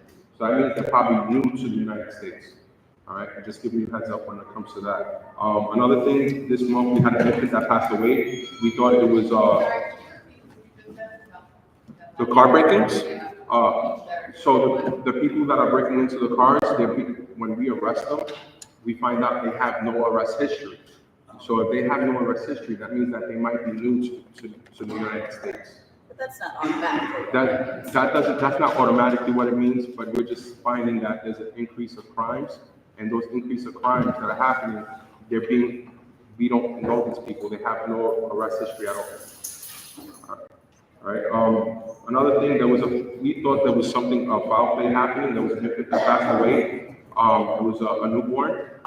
There was further investigation in regards to that. The newborn, it was no foul play. It's just please, for the new mothers, if anyone knows anyone who is a new mother, please be careful when you put the infant on the bed, because what ended up happening was in this situation, the adult rolled over and accidentally, the baby passed away because of that. So please be careful with that. The new marijuana dispensary just opened up. They spoke about this earlier. It actually happened this Saturday. We're hoping that because of the new dispensary, this is all legal, it's all licensed. We're hoping because of that opening up, the illegal shops will close. So hopefully, what is it? What's the task force that does the lobby? I'm sorry. Oh, yeah. Oh, yeah. It's true. But another thing, we're looking for two grandmothers. There's an event that's going to happen. We don't know the actual date, but the event is called Grandmothers of Love. This is going to be held in the Bronx. We're looking for grandmothers that are taking care of grandchildren full time. We want to honor them. And if they're interested, if you know any grandmother that is in that situation, who wants to be honored, and wants just a day of love, just to be cared for and pampered, because they're the ones that are always, caring and loving for, everybody else. Please let me know, give me those two names and their email, so we can just, when they actually have a date for it, it'll be a big event in the Bronx Zoo. We'll cater food for them. Everything is going to be catered and free for them. Also, just two more things. We went to SOS this month. SOS has a new facility. If you don't know what SOS is, they're an anti-gun violence group, prevention group, but they do much, much more. They have GD programs, youth programs. I mean, please, they're here right now. If you want to speak to them after, please speak to them because they really help us out. It's a really good program. Another thing, my deputy inspector, he's getting promoted tomorrow. That's the reason why he couldn't come. He just found out about it. So instead of deputy inspector, he's going to be a full inspector. How long he's going to be in this precinct, I don't know. It could be 2 months, it could be 4 months. But when I do find out, when we do get a new commanding officer, I will let you know. All right. I think that's basically it. Thank you, guys. Thank you. Board members, we encourage that you email your questions to the reason why. Specifically the board members. We send this out to emails to voice time, but I was victim of my car was vandalized, and I just want to say the officers responded quickly. They stood with me almost the entire day, and then we had the ECT team come in. They collected an item that whoever the criminal was left behind. I just received word this week that the guy was caught. pressing a case against him, and I appreciate the process that happened. No, thank you. I love the news. Thank you so much.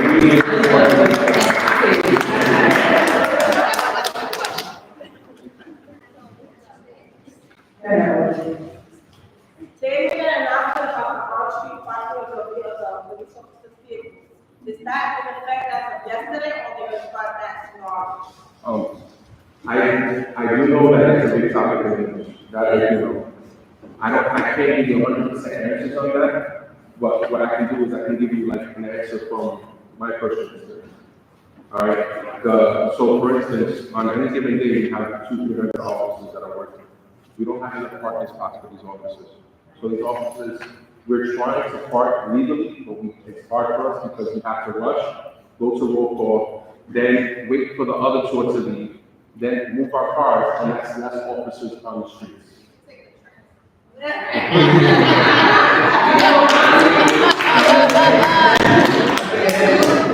okay, alright, thank you guys. We're gonna move on to committee report, and we're gonna, so our committee report, we're gonna just highlight, we'll do highlights on, the library, close that. Hello, my name is Madison, and I am the chairperson of the Community Service, and as part of the community meetings and also, tool with politics of the housing committee. So the outline is pretty much, just being transitional housing for the inmates. This will be located in Bronx, portions of the fire commission to provide support to justice district. And transitional housing for formerly incarcerated individuals who need drugs. Your name, please keep it down, and your name. Transitional housing for formerly incarcerated individuals including drug treatment and support services. Street and residential aid are crucial in identifying and addressing any substance issue. With the purpose of providing safe and supportive environment for everyone.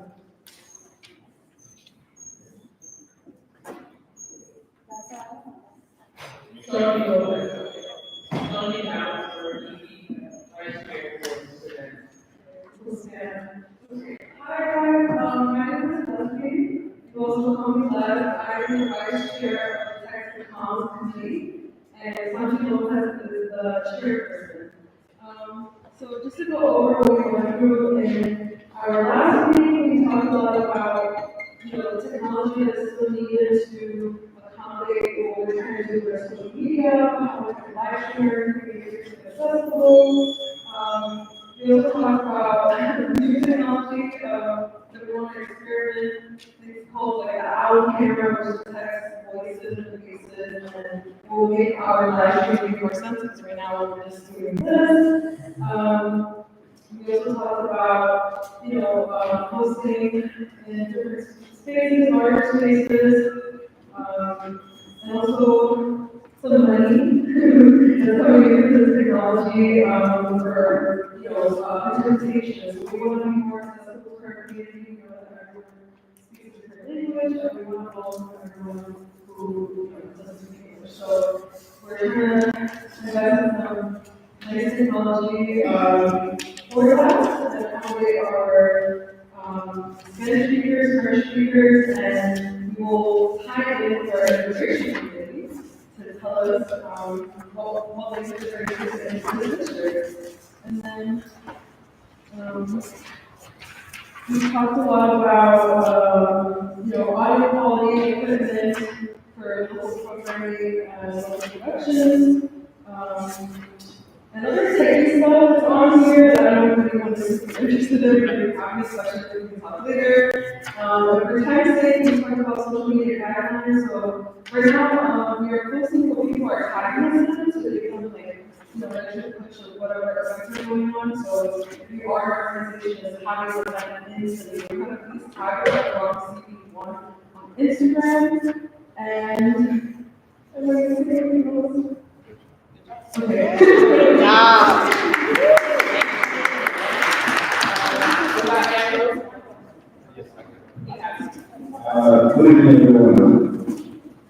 I really don't have a report because we were expected to have a shared county of sanitation. They didn't come. However, I'd like to emphasize that one thing is on the 311 call that we need to do. We need to really make the 311 call. City is another breed. We don't call, they don't respond to us. And in regards to the right thing, the experience I had in the city last time about that issue, people made a phone call in my area, they can't hear the song. So it's kind of, and I feel that, I'm not saying that we should do that, but when the car came around, they gave people the song. Because the building, there's a building on 147, and you look, when they knock down the old building, all the right on in the building, that really high problem. So the city, I think we need to have a conversation with the city about those kind of issues. Because when they ask you to call, they make a call, they can hear them to song, so it doesn't make any sense. And two, the kind of, I think we should emphasize to advertising to the one that's legal. Every one of us here that has one in the neighborhood should call in, so we know where they are. The one that is legal on Rockland here, we should make sure we know where they are. Because the way, because if we're gonna sit here now and say it's none of our business, we are suffering in the neighborhood. We do that illegal, because they have any traffic. When I say traffic, any traffic from Monday to Sunday. Sunday morning, the morning, where is the wrong and where is that? And I'm sure nobody knows about this one on Rockland Road. So if there's any way this one Rockland advertise, I'll be one of the first to put it on the post. Because we can change the direction of the traffic. If it's legal, it must be regulated from our offices. Also, there was, I heard, I've never really emphasized on it yet. The NYPD, I guess the state is giving NYPD authority to go through those kind of traffic. We don't know how, to what extent it is. Because what's happening is that lately, what we have been complaining in the past about the country shop, who were told they are legal, come to find none of them were legal. So I think we have an information problem here, especially when information comes from authorities to us that something is legal. We wonder what does the legal mean? Because we can't go to them and say, oh, they're legal. Or we come to find out that none of them are legal. So I think these are things that we need to make sure that our people are well aware. I think that we can go ahead. Good evening, everyone. This is Joe from the EJ Sanitation Chair. And we had a presentation from NICA, your power authority, Billy Nelson, legislator, and stakeholder affairs representative. So he did a presentation on NICA, the New York Power Authority. NICA is a public place entity, they have nearly 25% of New York City electricity. With 80% is renewable and affordable energy. So they spoke. So they gave a presentation about the work they do, like the city moving towards electrification. So they're moving towards reducing possible use throughout the city. So now it's a lot of technology like renewable technologies like wind and solar coming into the neighborhood. And one of the questions has to do with infrastructure. So we have issues with people plants here. And then we were saying like, okay, we don't want in 20 years that the infrastructure becomes another people plant. So and then they have many other questions there. So the student won't provide more than an hour of questions. So they have questions about energy consumption. So we have comments about consumption, energy reduction, and infrastructure, like I said before. And then the final thing that we did was we we were talking about participation GIS. So I know a lot of people here are talking about 311, but my community tends to be like everything's very negative. So, this proposal, a pilot program to have a green map to show the assets that we have in the neighborhood. We assets we have in the neighborhood, and also the green map. You could have estimations of bad property waste, polluted problems as being proposed, and then the pilot program to see how it works, and see what the average rate you want, so usually those you want most cases. And then we elected the vice chair, Lionel Rodriguez. It's here. If you want to jump generation to take over.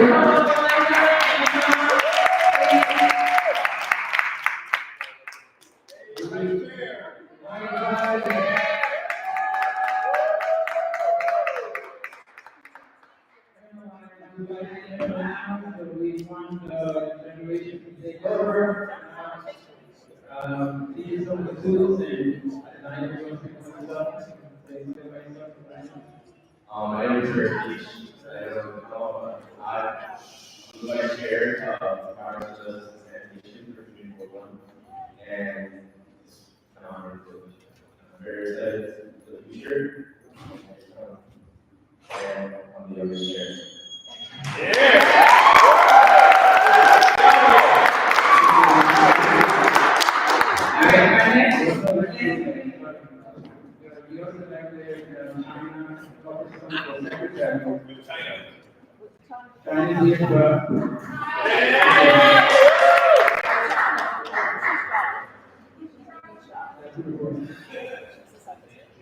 Thank you so much.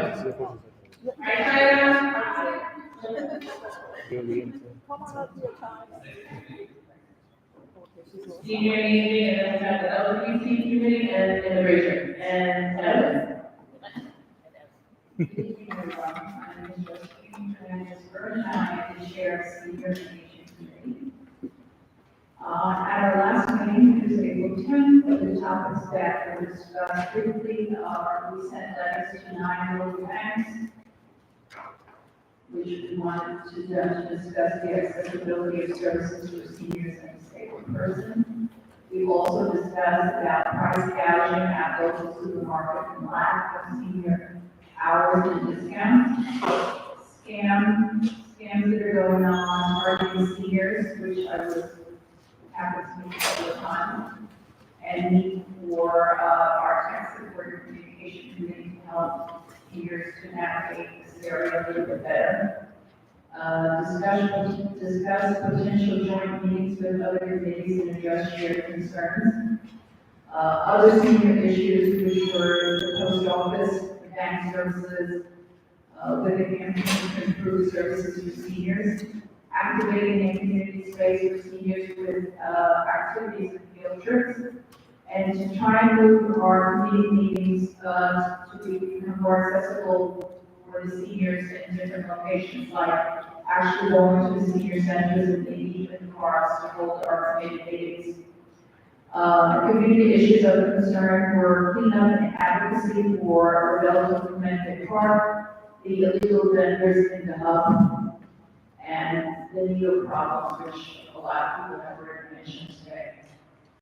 Our action items are, we are going to resend the letters to the different banks and try and get some kind of response from those who did not.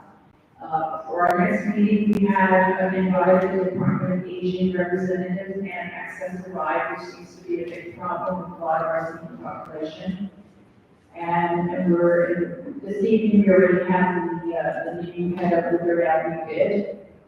And facilitate the task force of city agencies and organizations to address needle disposal issues at St. Mary's Park. We're going to schedule a meeting with the Youth and Education Committee in June to discuss hosting intergenerational events for the seniors over the summer. And that's the conclusion to my report. Thank you. Oye, de eso sabe que es real quick, so I think you can leverage. We just established some LGBT, ideas, resources, we put a focus on, food security and mental health. I'm gonna go on some of the colleges and get information for the LGBTQ resources as part of the book. I want to see, I want to go in the prom for people that never experienced a prom, an LGBT prom, they were back in the days. So I'm going to try to get a prom, July or August. Our action plans are to create a shared document to complete resources available to the community. Waiting for some books from the control office and we'll have our own resource book in the community board office.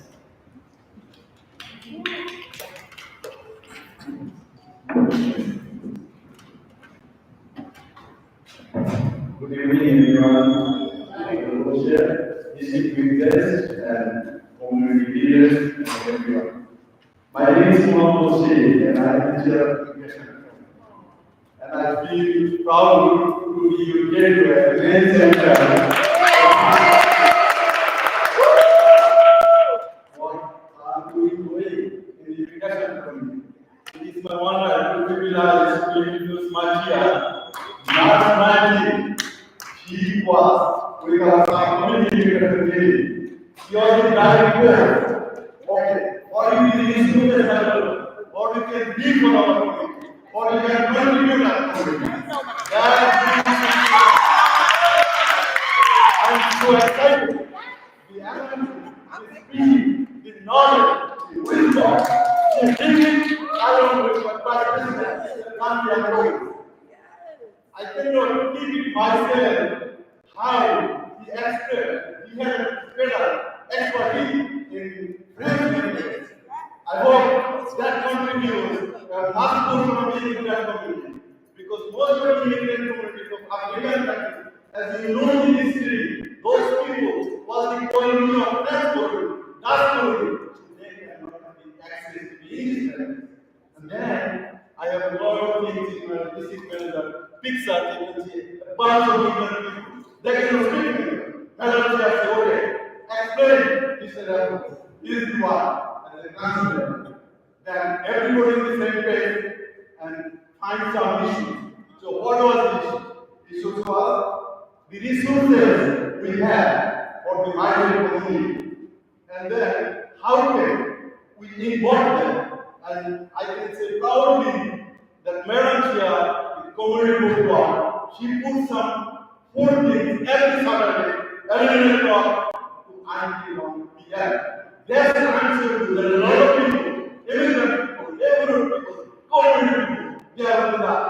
If you are really interested, I hope it's ongoing process, you come here and continue your knowledge with physical plan because we have home boxes.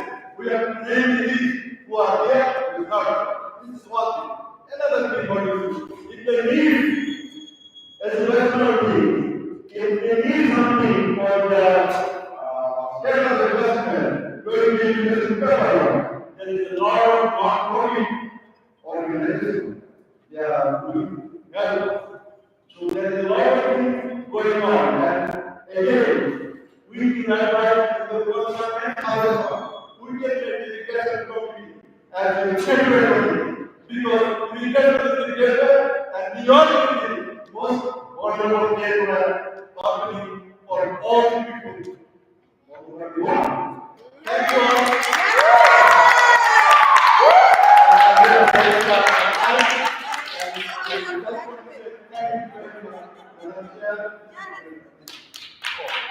This is Marlene, I'm not going to take it. Thank you. This is the same idea.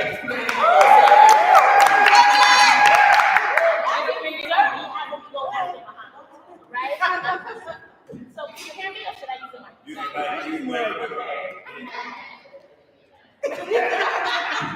Hello, my name is and I am the chairperson of the Ethics, Discipline, and Conflict Resolution Committee, aka the Liberty Committee.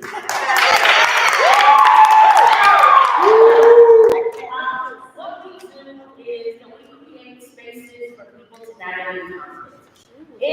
our district, one of the things that happens very often is that we don't navigate conflict well, but conflict is the key word. With all of the elements of what it is that we're having and we're experiencing, it's really important that we not only lean in, but also create systems where we actually have spaces where we can name our differences with understanding, and even if it's not, and respect. I don't have to like what you have to say, but I also have to listen to what it is that you have to say because we're in this together. And so the goals for our rehab meeting, the goals for our future meetings are to have a speaker series from local violence interrupters that are not even like me. And we're prioritizing people that utilize transformative and restorative justice spaces. We want to have access to an email inbox where people will also name their needs.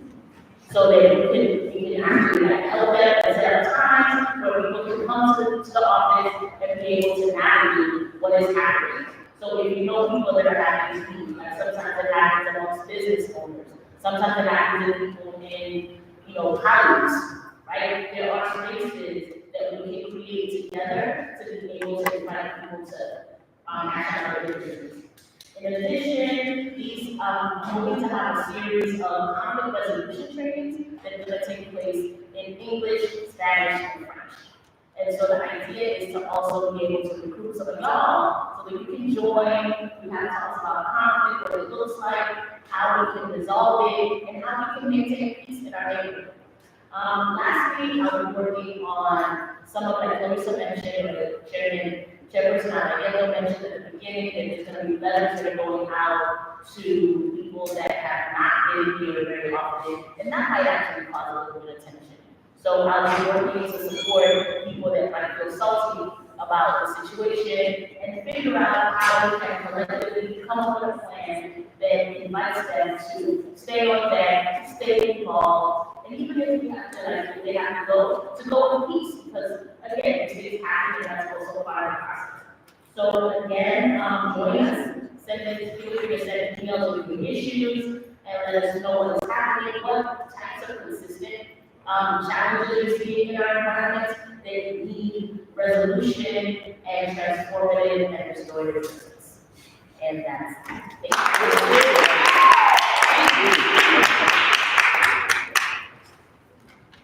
Amazing, that was great, thank you. Can I get a motion to accept the committee chairperson's report?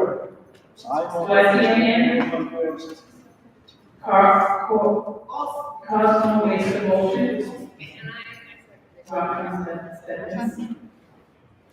Any discussion on the motion? Any discussion? All in favor? Aye. Thank you. Any new business? Yes. We're talking about parking, so we get this open parking. We haven't been parking shut for years. It's a large one. They renovated one by Aldi's a long time ago in Williamsburg. I can't understand why the city would not renovate this parking lot, which is accessible for any businesses there, when it's creating some hardship on businesses. So I'd like to know why is the city not addressing that issue? That's all on Main Street.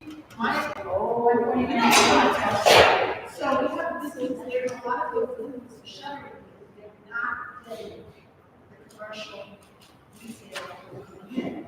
So we need to do something to encourage that. We also have an employee increasing the block. We also have complaining that it's possible Right. So I answer very quickly is that the Northern Information Municipal Parking Lot has a multi-million-dollar issue that cannot take on transportation. So that parking lot will transfer to another city to decide whether or not it's going to be torn down or to be used for other purposes. But my understanding is close to a $10 million issue that's reflecting that unsafe for any cars to park in there. And it is a big concern, so we'll there's several different objectives about it right now. Is it an PC shop, which we have government corporations looking at it, because we we know that it needs to speak to the economic, vitality of the East Oakland for Chicago. Sure. Telling you that the developers can come in and build a tower there with no parking, but other districts, especially for you 14, that almost 61st Street, have any building and parking. So I don't understand what's going on with our district, and we're getting development with no parking whatsoever, these cars off the street. And hopefully, if public transportation improves, it will take on Definitely, this board is executive committee and the board of we believe that there's an argument that's going back to the Cambridge manager that there is an issue where somewhere on the provincial wisdom, the city says that we can develop all this housing and there's no requirement to add parking or some sort of parking structure to go with all this development that's happening in that district. There's a large creation of development that's happening. But I want to speak to that. I want to say that there is no plan, but it cannot be used as an argument because it's not structurally sound for parking to happen. I'm just saying that right now the transportation does not have the $50 million in their budget to fix that. The issue is so it's temporary and a shop that likely has a larger budget. What that should do is year to year, especially, there's not no touch yet. We have 2 council member representatives and should be something they'll take back to their office to talk about it. But if EDC's shop could mean that there is going to work to make sure that it becomes a municipal parking lot for the economic development in the area.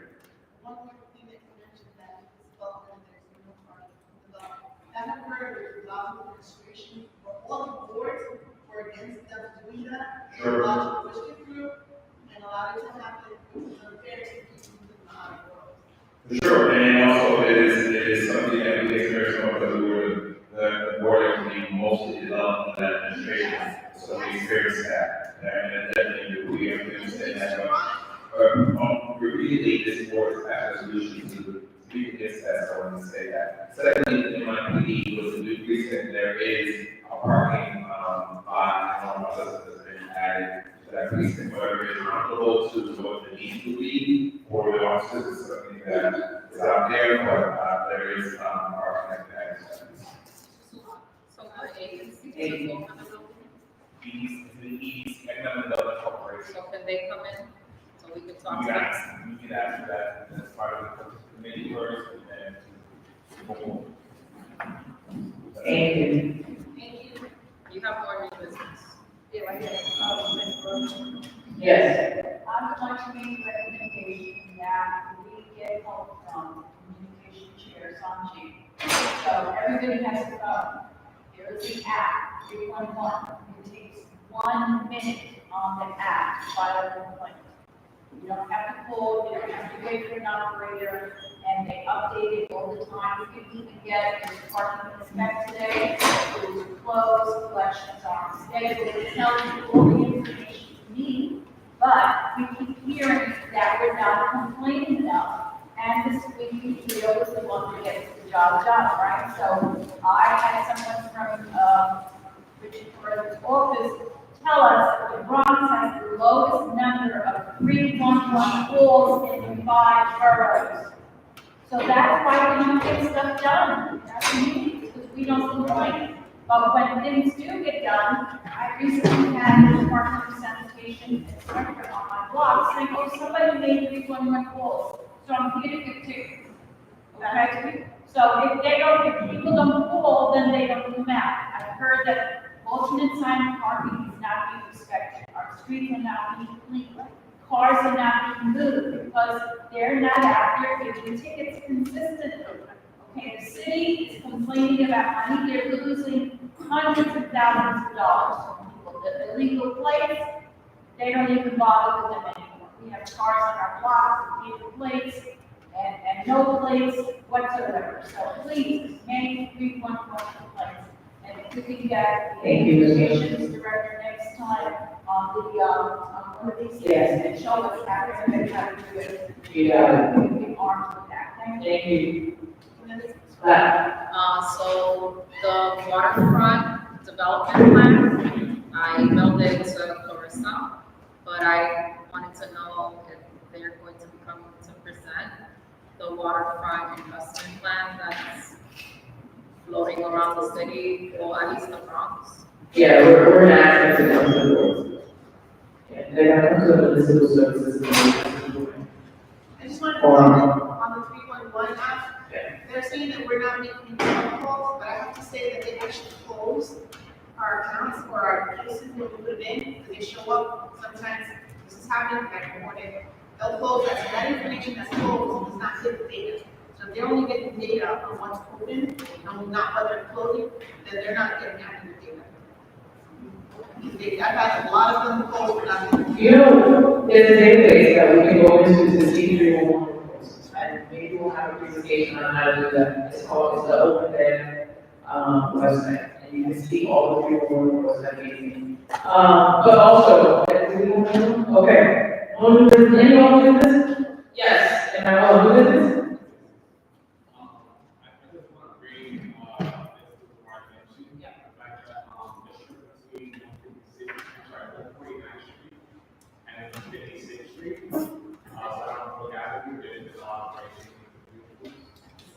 And also, like, remember, the shareholder that we hear this, my name would be from the car and their car doesn't have Yeah, we had it from them. Thank you. All right, any old business? Can I get a motion to adjourn? Oh, Last thing I swear. new business, Ramona. So as we've been trying to like structure the presentations and information that we get here, I think in addition to like sending them these questions in advance, we should be considering whether or not we need elected officials to come in and grapple without district-specific statistics and information, because that eats up like an hour of our meeting. And most of the stuff that you're sharing with us is not life altering. So maybe that's something that ethics or who can bylaws, whoever it is, but as we adjust. I got you number. Okay, can I get a motion to adjourn the meeting? Marilyn makes a motion, can I get a second? Shannon seconds the motion, any discussion on the motion? Any abstentions? All in favor, say aye.